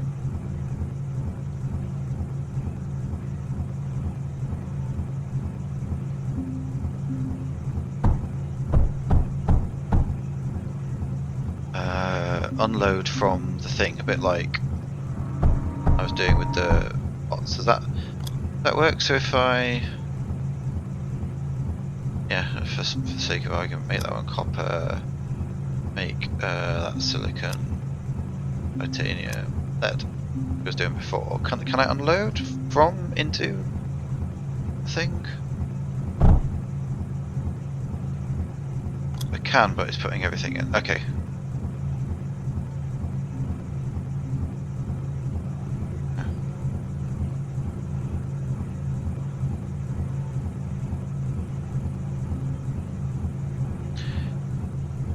Can you do that with everything? So everything that's effectively any block that's got storage, which is pretty much all the production stuff, you can put unloaders on and then unload as well, which would be difficult for ones like this because getting an output and two inputs and then trying to daisy chain them off each other. But effectively, that if it's got storage, like here, this is storing oil and 10 titanium.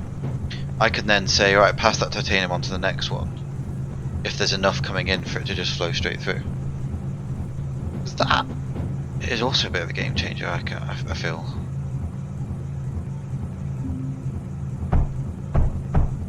Oh, need one of those. Work.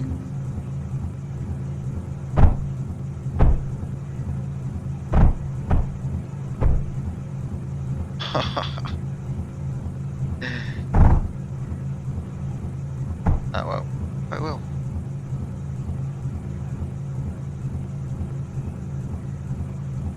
What am I doing wrong? Why is that not? Oh. Why did...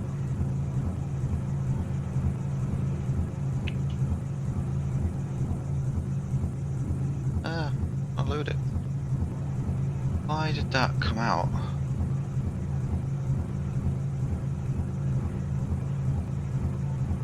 Oh, I'm struggling with power.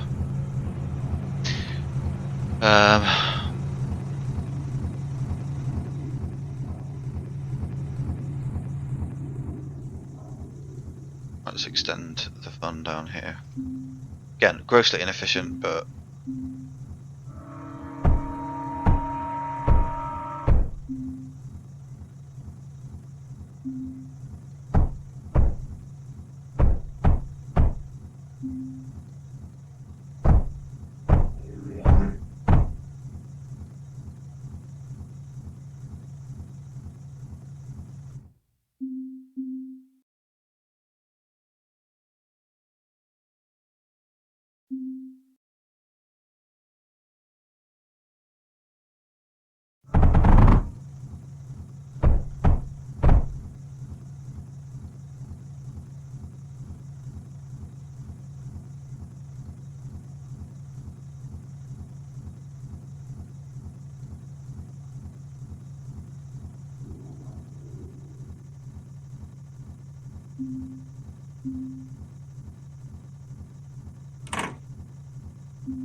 still... Oh no. Oh, it's proper teetering.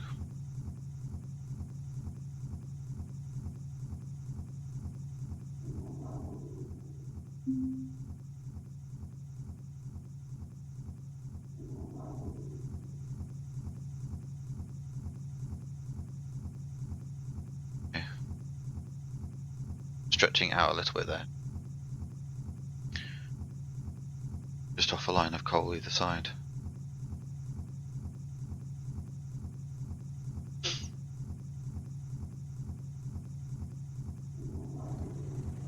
Okay, yeah. So...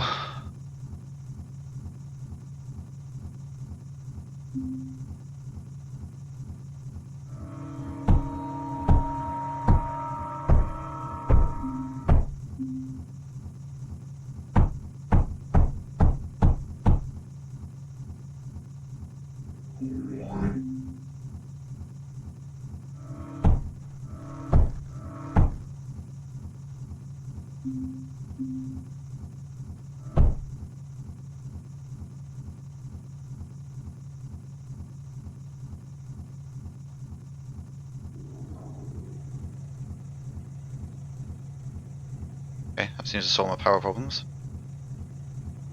stored power going back up again. Sensors and stuff can still build, so that.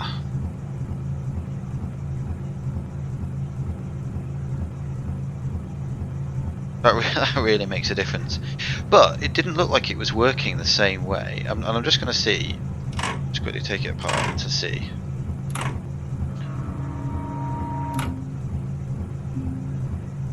It feels like I ought to be able to do that.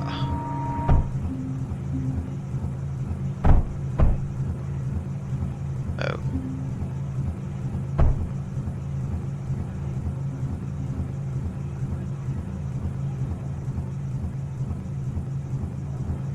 But that's not working. The unloaders aren't unloading into that because effectively they can't cope.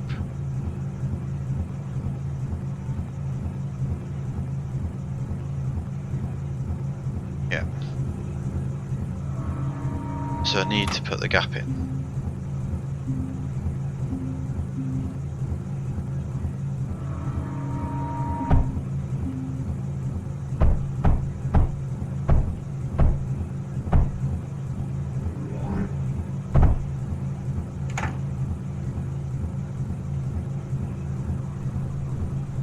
I mean, that's still quite lovely.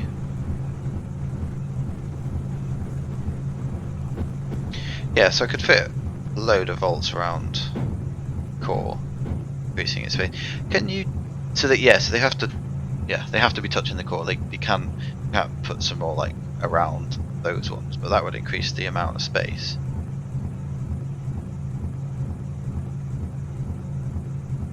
Still struggling a bit. Oh, hold on.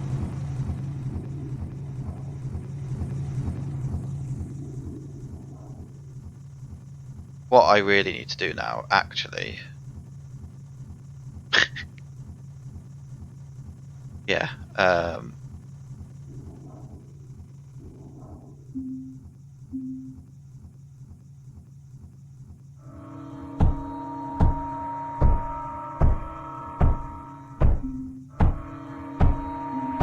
water extractors.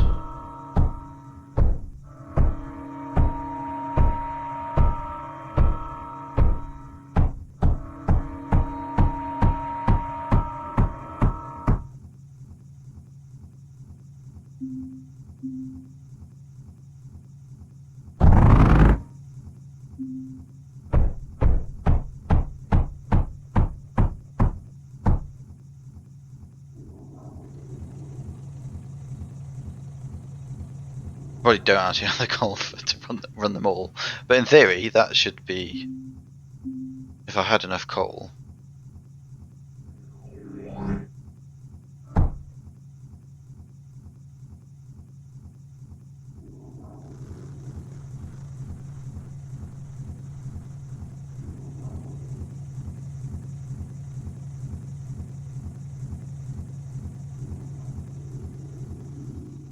That is a crazy efficient design in reality.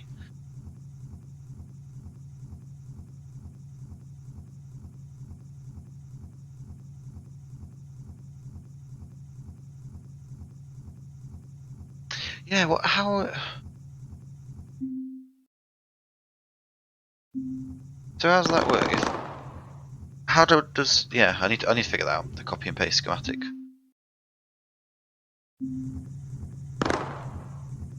Because I'm sure there was something somewhere where you can import schematics of things. So maybe I'll do some Reddit reading or something, I think, to figure out how that mechanic works. Because yeah, that you could just get some coal and just run that up and down. Save a schematic.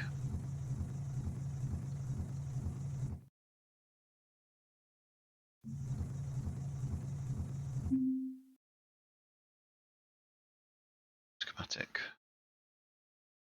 So yeah, you can search for them and then load them in, but I'd have to save one somewhere. I'm guessing I can build it and then save it somewhere along the lines.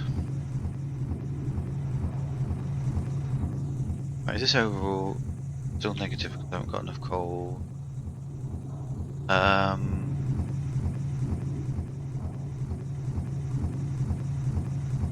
I was thinking about this.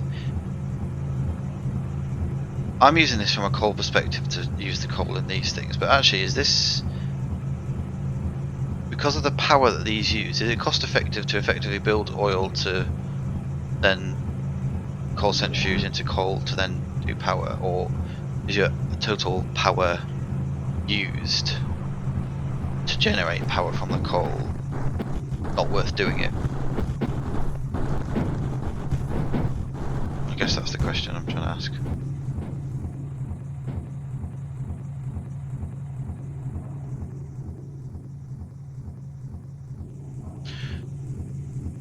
Okay, so what I could do here.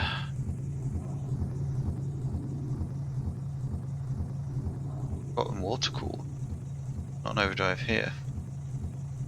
An overdrive would use power. How much power does the overdrive projector use? 210. But if it increases that much more coal and power output, okay, let's see. So effectively, I'm definitely negative, hovering somewhere between -1,000 and 2,000.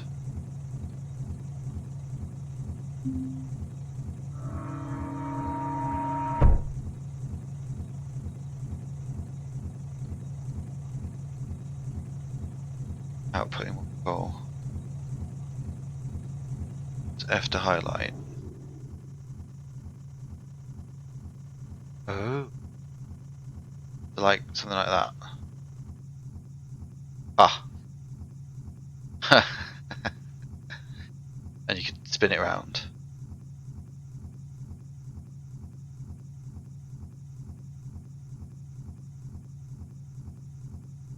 That tilts it. It doesn't seem to be the other way though. Oh no, because it would be.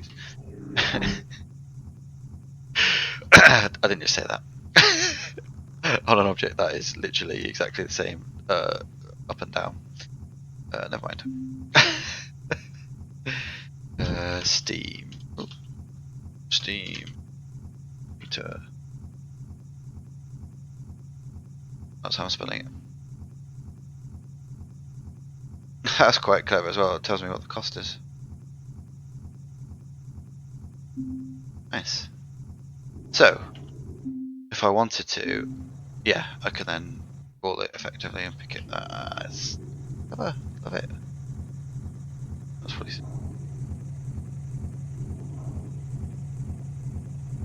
Ah, see, look at that. So yeah, so by putting an overdrive projector there, whilst it costs energy to use, my negative energy is actually better for it, and some is I'm even going positive, and some's going into storage, which is good.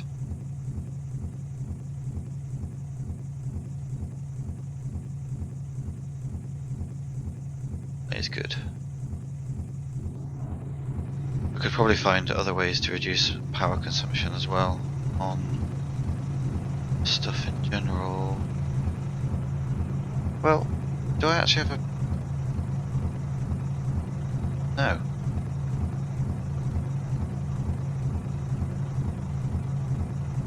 I mean, kind of.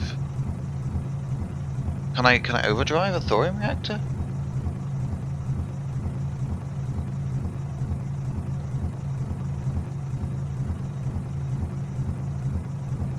The factory in blocks, yes. So yeah, so in essence I could save schematics for things like this, even, for example. With an unloader there, just going around and around and around and around a bit, and kind of be like, just click, click, click, click, click, and just build them all in a section, in a really efficient section. Which is just going to save a ton of time, for sure. Yes, so overdrive thorium reactor is that thing. Because I'm a bit sure.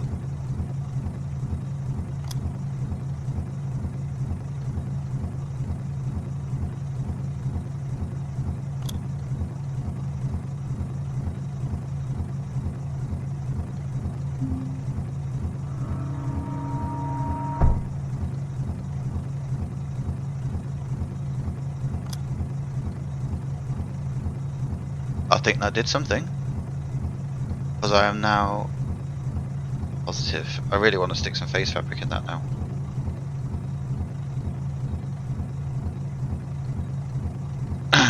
which is actually going to be difficult because of where I've put it.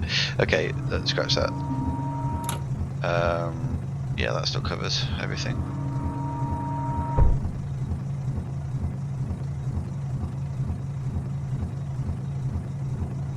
Overdrive thermal, yes. Do I have... No, don't. Like free power. Look at that. And I am absolutely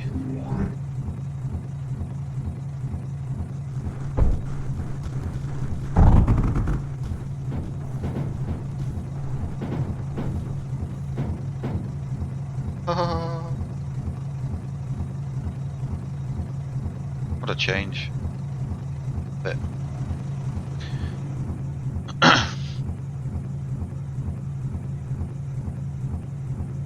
right, so if I've got 4K in there, I know still not launching a lot of it anymore. In fact, I'm not launching any of it anymore, am I? About it.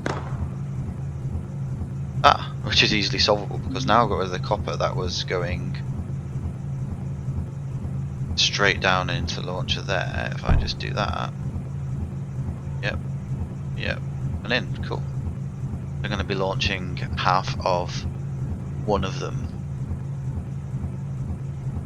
That's fine.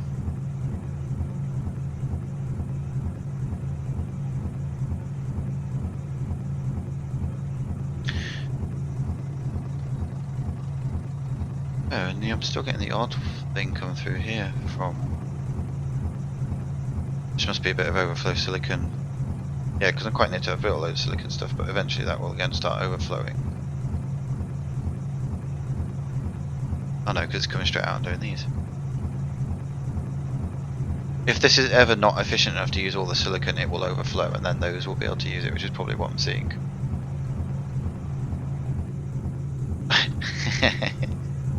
Yes, why did I not think of that?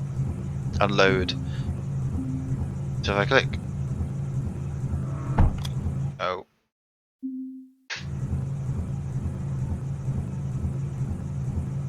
Because there's no point, besides having enough to build with, there's no requirement.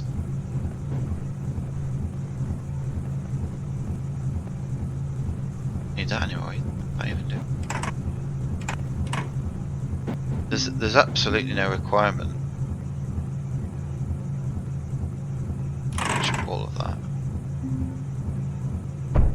Sorry, I will get my words out. There's absolutely no requirement to leave with a full core. I mean, that's what I was working to previously. It was a, well, let's load up the core and then leave with the core fully loaded. Off we go, brilliant. But actually, there's no requirement to put stuff in the core. I could just shift it all to there, launch it, and then it's already gone without needing to fill the core. But putting some in the core makes sense because I need to build. I need some stuff in there to build with. Well, like phase fabric is going in and into there, but I don't think there's any phase fabric going into launch pads at the moment. So that is something that I can resolve by unloading on the core. Phase fabric. Might want to do it slower.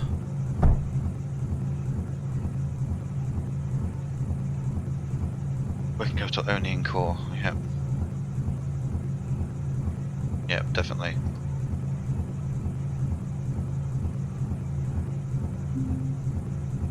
I mean, it could lead to the point. I mean, I don't think I'm going to actually because I'm launching fast. Yeah, no.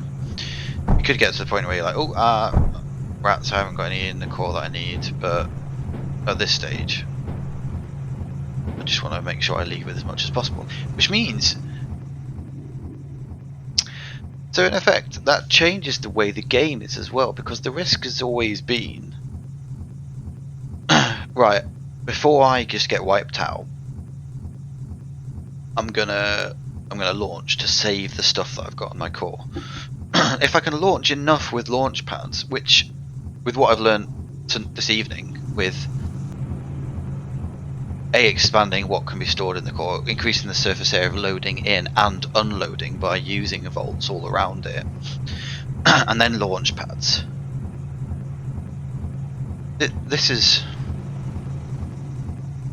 It then becomes more a game of how long can I survive for? How much resources can I still a case of how much resources can I launch, but not so much the gamble of launching at a certain point before I get wiped out, but now a case of launch. Well, no, just don't launch. Use launch pads, and then if I die, oh, never mind. I still managed to launch an absolute huge amount of resources, assuming I've set this up. Which again would the fact that I've already increased my output production by using this and by using these outputs here, and with what I've learned, I've already made this improved. But yeah, it's a bit of a game changer. How is my... So I'm not unloading copper anymore into a launch pad. Honest, victory. Not too worried about copper graphite. That's ridiculous as well. I don't need any graphite. In fact, I'm still putting graphite in. I'd almost be better off putting copper in at this stage.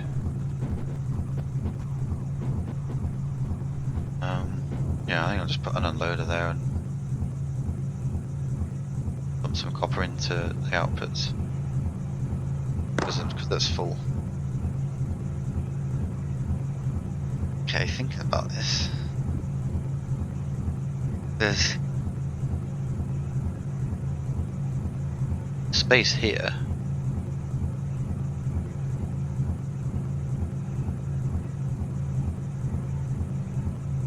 For a vault, effectively.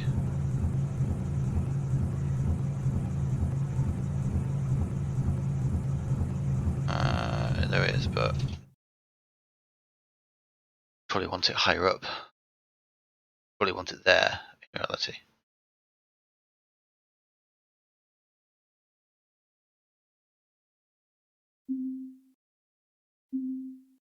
Yeah.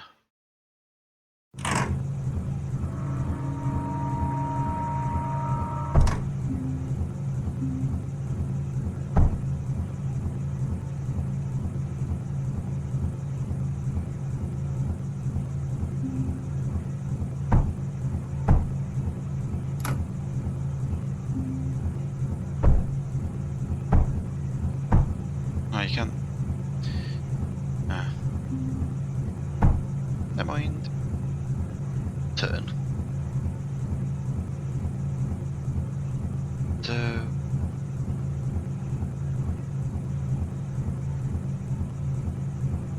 You could even stick another one there, and then that can just go straight in. Move that power node somewhere more useful. Either way, let's. Will an unload if I put it there? Change it to copper.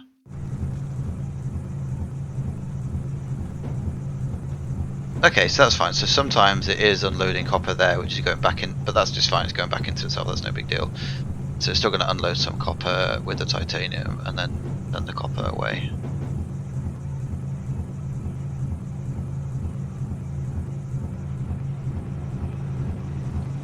And you can still keep track of what you've launched, because you can go to the tech tree, and you can see these building up.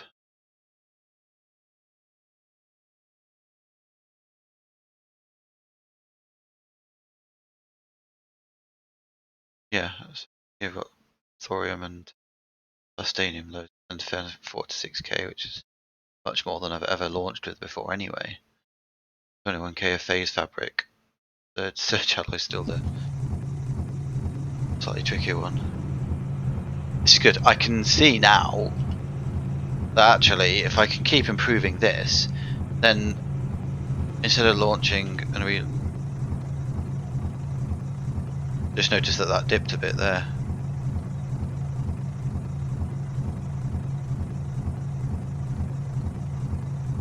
Looks like I'm not producing quite enough cryofluid now. The thing one is for these things to go nuclear and blow up. Launch pad by factory. Free up space. Oh, up here.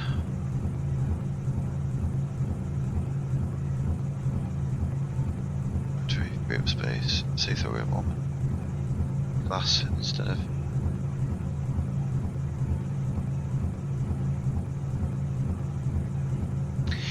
Yeah, I mean, if I fill it with the meta, it would go there. But yeah, that's the other thing to bear in mind now. I was focusing on that, but actually a router makes more sense, and there as well. So truly, instead of dumping everything into the core, or prioritizing, filling the core first, and then when the core is full, so again, like here.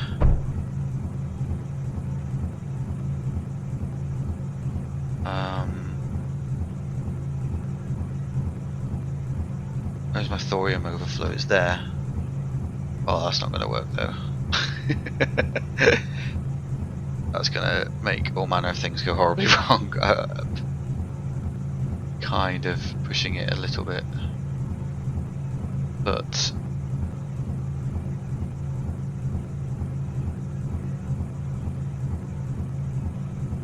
there.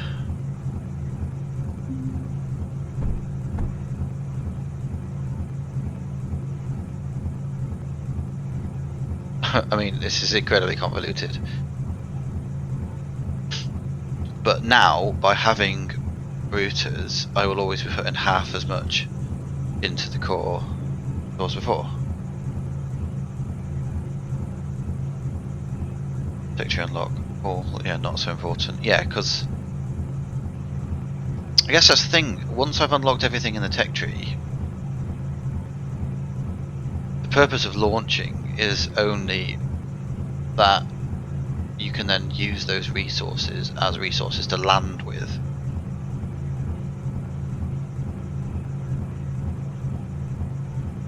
But I guess once you've unlocked the tech tree, you've kind of completed the game. But I mean, other than, you know, there's almost an infinite level of replayability, and not even to mention then some co-op and multiplayer as you've put PvP.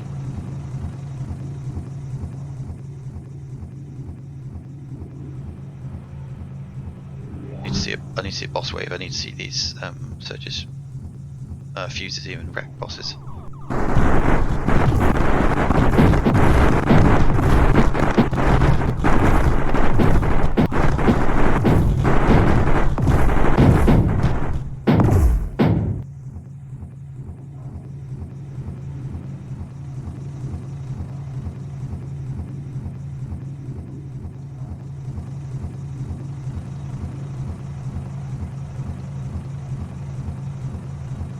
Oh, is that in like the Steam Workshop? Steam, like some huge maps that people have made? Or is it just the official ones?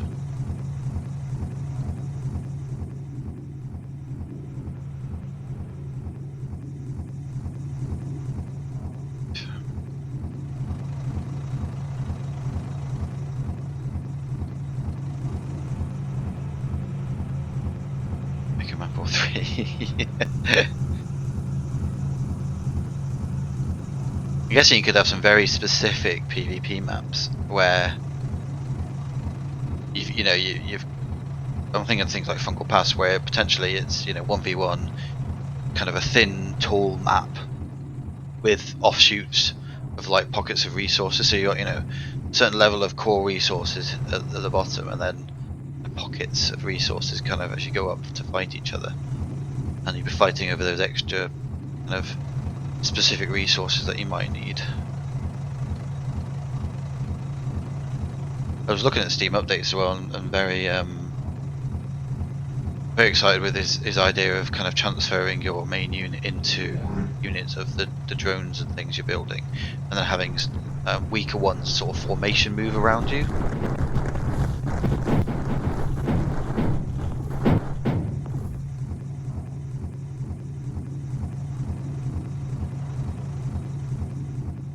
full of ammo, yeah.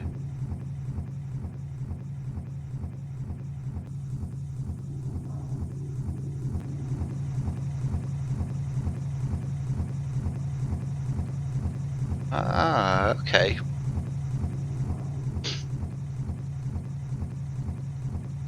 So you can specify. So when you build the maps, you can specify the launch area and what launches, and I guess the number of things that launch to kind of really up the ante.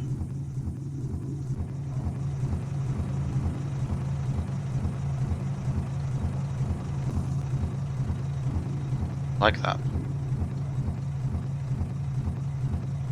I shared this game with some of my friends, and some of them weren't quite as convinced as I was. I think just they hadn't really kind of had the Factorio bug that I'd got. But one of them, who I think was watching the stream the other day, was Valfurian, and he's now like. There's been a couple of times where he's messaged me and said I was only jumping on for a quick half hour, and look at this, and there's this huge base that he's built, and it's like 2 o'clock in the morning that he's sending me a message.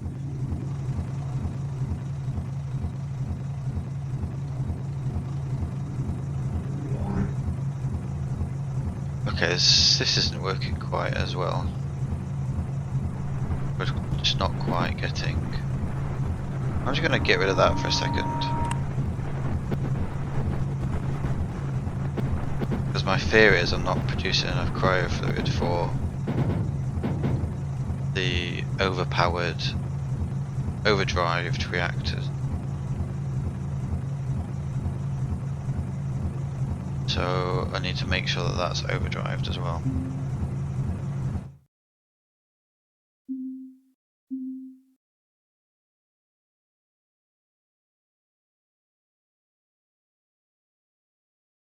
Yeah, yeah, exactly. That's what I'm thinking. No, get rid of that block there.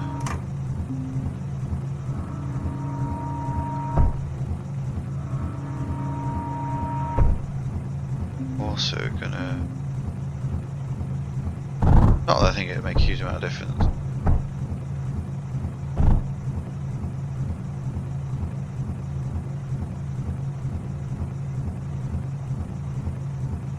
Oh, and that's the thing is that's getting the extra bonus from the phase stuff.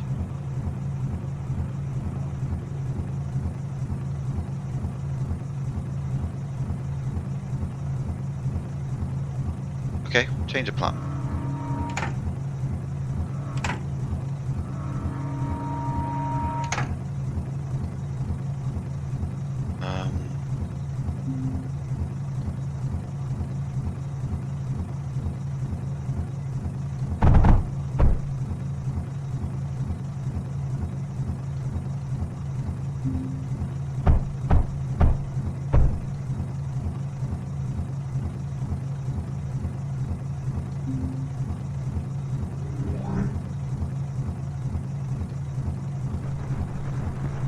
So what's the range on the? No, okay.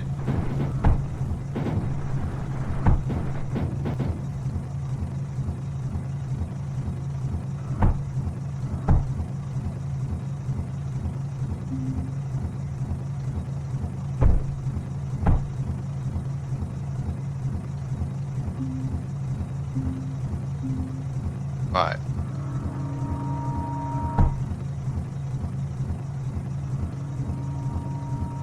Right, now that should be equally overdriving the cryofluid mixer and the thorium reactors. And requires not needing to overdrive.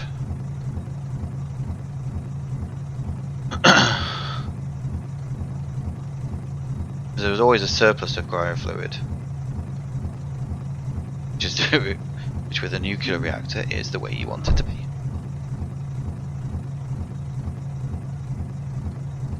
Yeah, these pipes are already looking a lot healthier.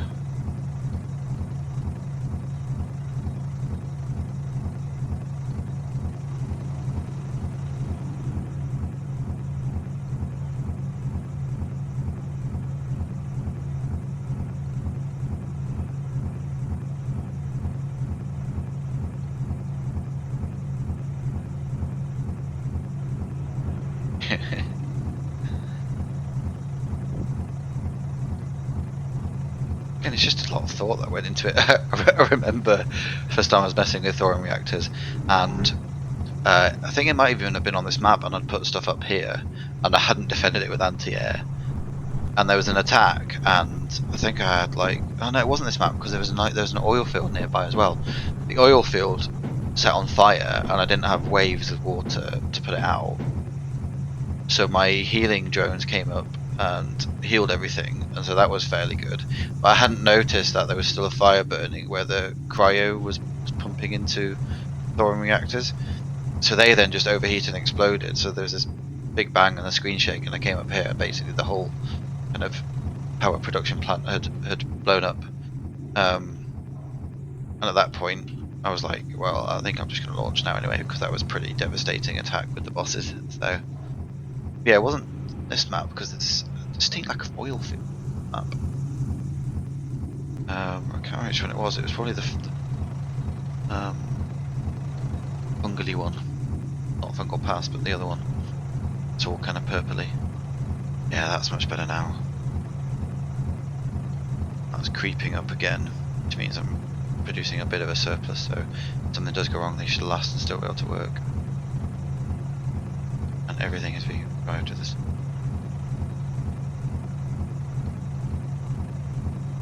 These are good. Phase things and these make life a lot easier.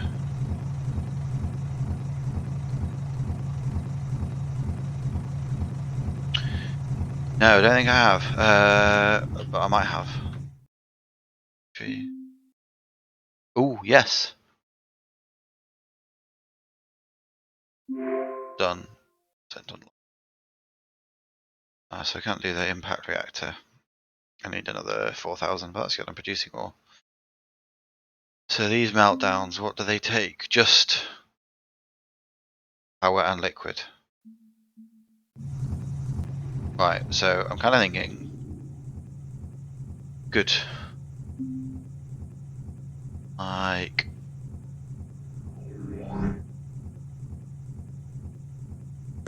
there. Oh, here come bosses. Oh yeah, should probably not have moved so close.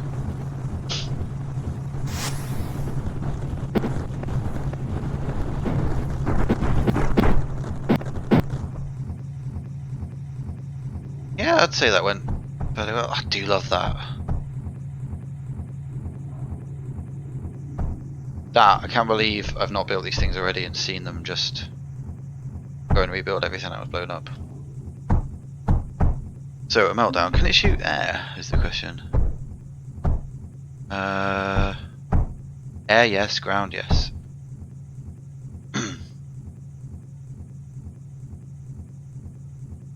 Shoot you sir, something for the weekend sir. I missed what I'd said. But yes. Meltdowns. But I've got to build a meltdown. I've got to see one before. I probably need to call it a night. Or and stuff. Yeah, I'm gonna put it at the front. Why not?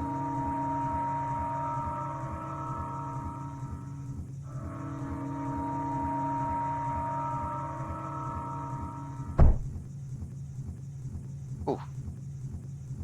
Vulnerable achievement. Okay, because that's because I've got a Spectre and a Meltdown, I'm guessing.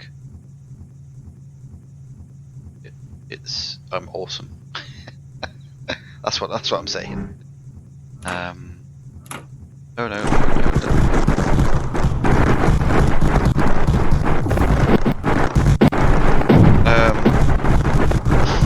Does it not have enough?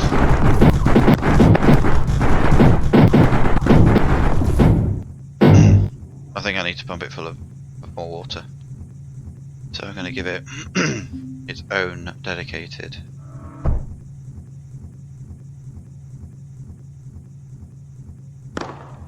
We didn't really see it firing then.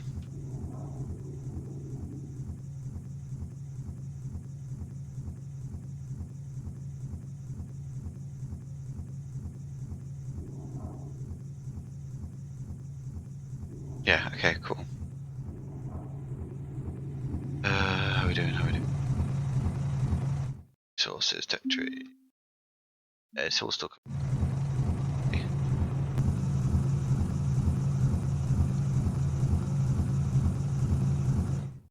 Yeah, okay, so that's why it's gone up so much, because I had 1k in there. Now because I've been ditching it all. Launching it all. Even.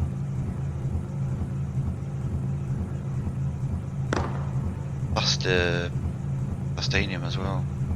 Ah, no, that's going into that one, so I've been launching that too.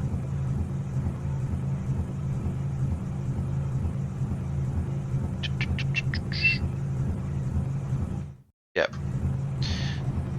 Indeed. Skip the wave and let's see this thing, which should have plenty of water now, in action. Oh, come on. Vaporize everything. Am I killing? Oh, there we go. Wow. That's pretty. I like that. I think I want more. So that seems better than a Lancer.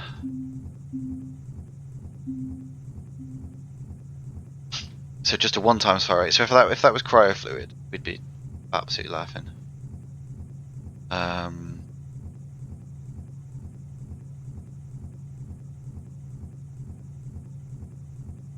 840 damage per second, and I'm guessing it's just anything in that beam. That's just going to absolutely trash anything that's going to walk into it.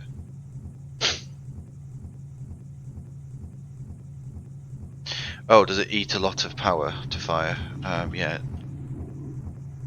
Statistics. Oh, 840 power units per second. Yeah, well, that's to be expected. Let's batteries. That one, yeah.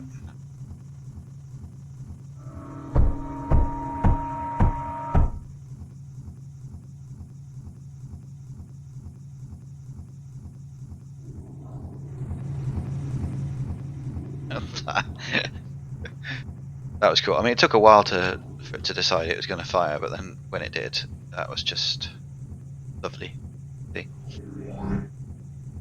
So if I could get some cryo fluid pumped in, that huge increase in fire rate.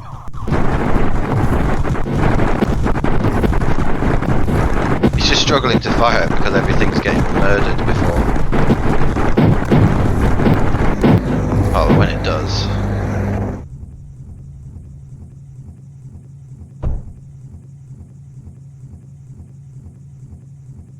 So that would be interesting against a boss then. And the range is pretty stonking too.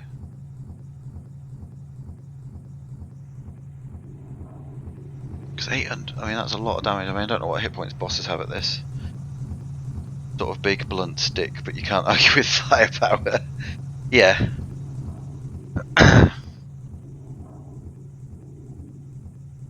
Yeah, it's not quite as pretty as seeing, you know, the flak bullets exploding everywhere and the kind of shotgun from the ripples just of, you know, kind of randomly blasting and things.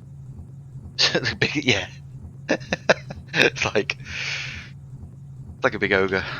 Me squash. Boom, off it goes. But yeah. Nice to finally have built one and use one. See, that fills me with all warm and fuzzy, seeing the nice kind of cryo fluid glow. I know things gonna. Oh. Right.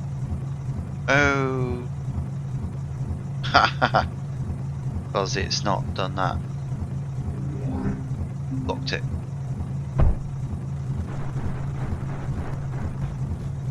There we go. Why is one I thought I meant not outputting? But that's fine. Tell you what, they are absolutely brilliant as well. Armored conveyors. Just to have that ability to say no, I don't actually want to take the output from that. This is how I want it to work.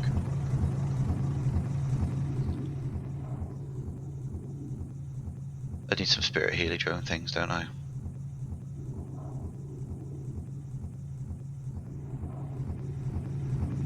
Again, really, this is now more a case of, with the amount of stuff I'm launching, how long can I last for?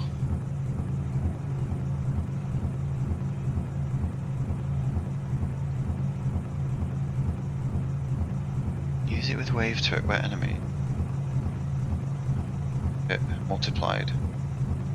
And this is the meltdown's considered electrical damage. I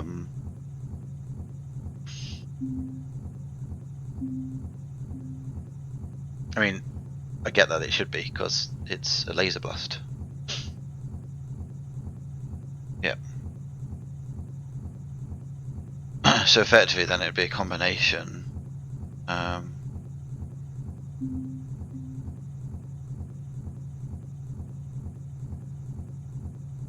And freezing as well. See, I've looked at these, but only really for my putting out fire stuff. But incendiary would set things on fire, cryofluid freeze, oil would act like tar, which makes a whole lot of sense.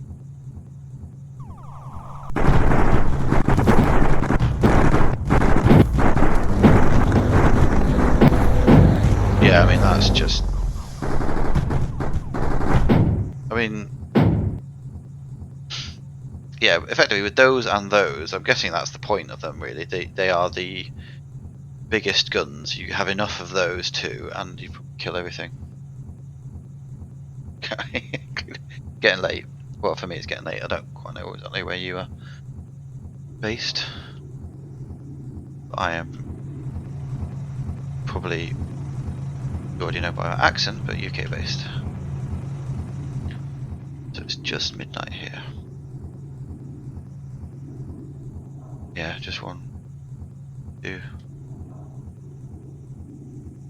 Oh well.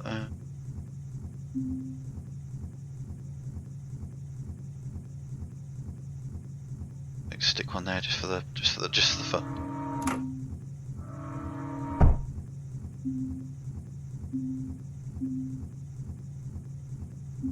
Armored stuff. Southwest UK. Yep. Yeah, it's the same for you. How are you coping with lockdown and COVID, and have you ventured to a pub now that we're allowed to, or you're staying well away or shielding even, depending on who you're with and current climate? It's technically a very personal question, so feel free not to answer, or certainly not to give specifics on a public live stream on the internet, but anyway, hope you're doing alright.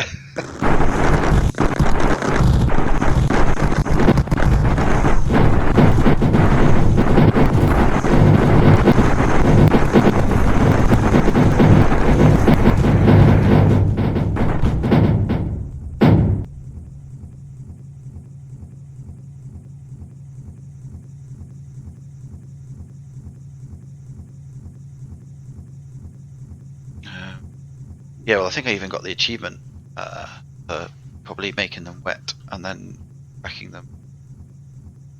So that's really not kicking out enough water now, is it, for everything I need? Ooh. That should help. Yeah, same here. I can work from home with the work I do, so very much not really a lot's changed. A bit jealous of all these people who furloughed on lots of money and able to, well, not lots, but 80%, and able to not work for that. Especially those that have been up to 100%. But then I also think there's potentially going to be an impact when the furlough scheme ends and certain businesses go, well, that's great, but actually we're not reopening. We can't support the staff, and there are probably a lot of people, I fear, that will go back and not have jobs.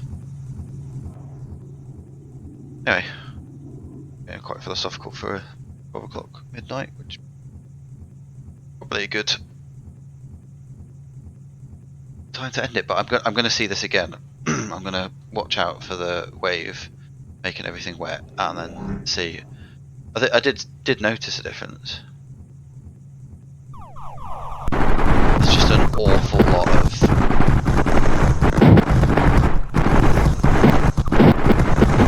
Yeah, so that's. They've gone. You can stop.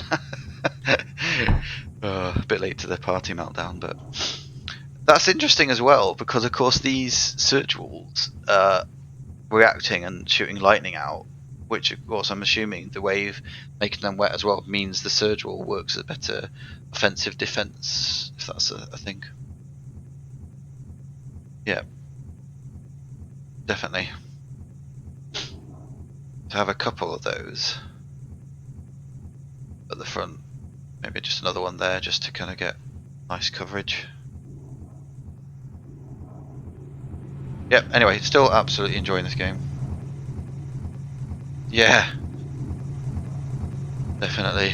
Well, it's just when you hear people say it's been, you know, unprecedented, life-changing kind of time for them, you know, taking 3 months off work. Kind of go, wow, yeah, what would I do with 3 months of work? But I can't help be a bit jealous. As the grass is always greener, isn't it? I guess is the phrase. So, but also, yeah, just the way my company have handled it all. Yeah, yeah, absolutely, absolutely agree. And again, the company I work for have been really good, where they've handled everything, where they've supported staff. You know, it has shown what a great company it is to work for, so that's lovely as well.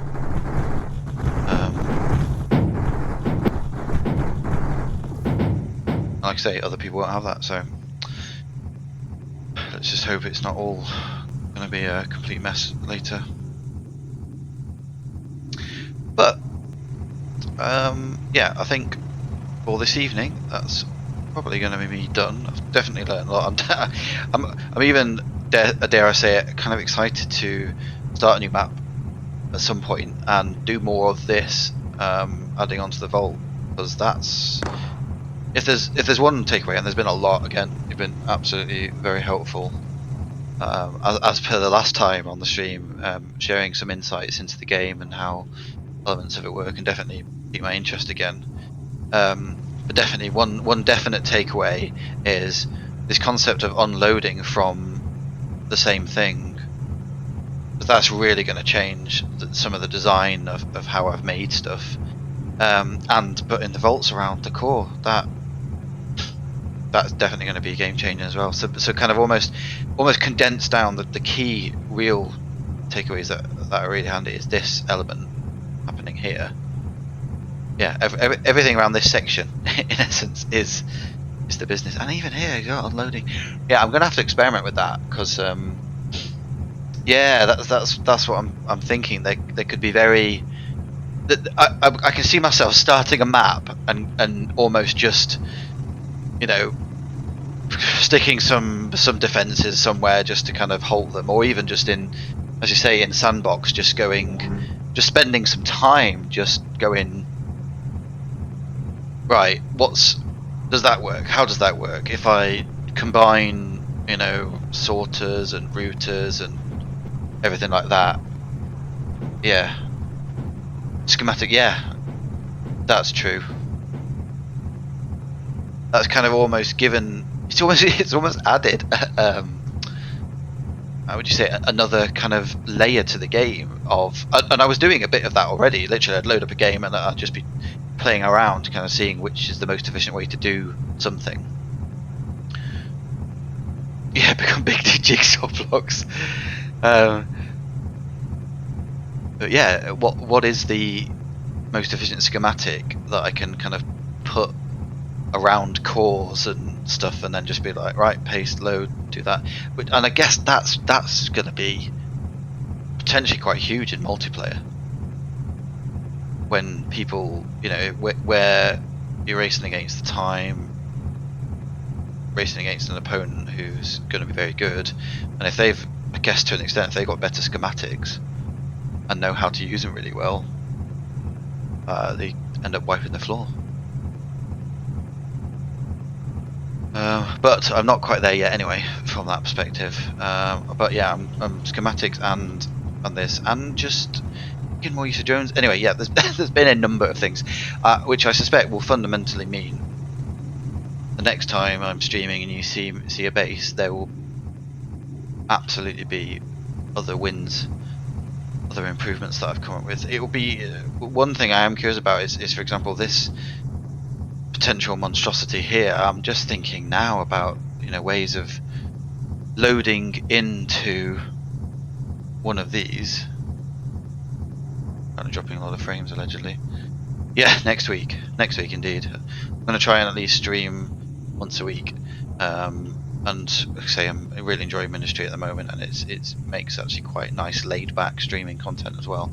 But yeah, I'm just wondering about potentially how unloaders might work with things like this, and then not having this mess here, just kind of pushing in and it pushing out to another one, or how that would work instead of all this routing and stuff. But anyway, yeah, let's not spoil it. That's good for now. I'm not going to launch. I'm going to keep exporting stuff, and I'm probably just going to see how long I can survive on this before I get absolutely murdered by 5 million bosses that just end up floating around and murdering my entire place. But yeah, been a pleasure again, Alan the Cat. Hope you stay well and things keep going well for you at the moment. Yeah, I'll really chat to you again at some point next week for some more Mindustry. Thanks so much.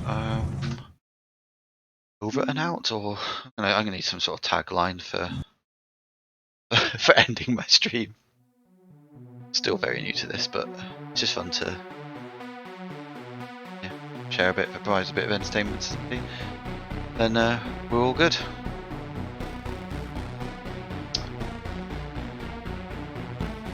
Bye bye.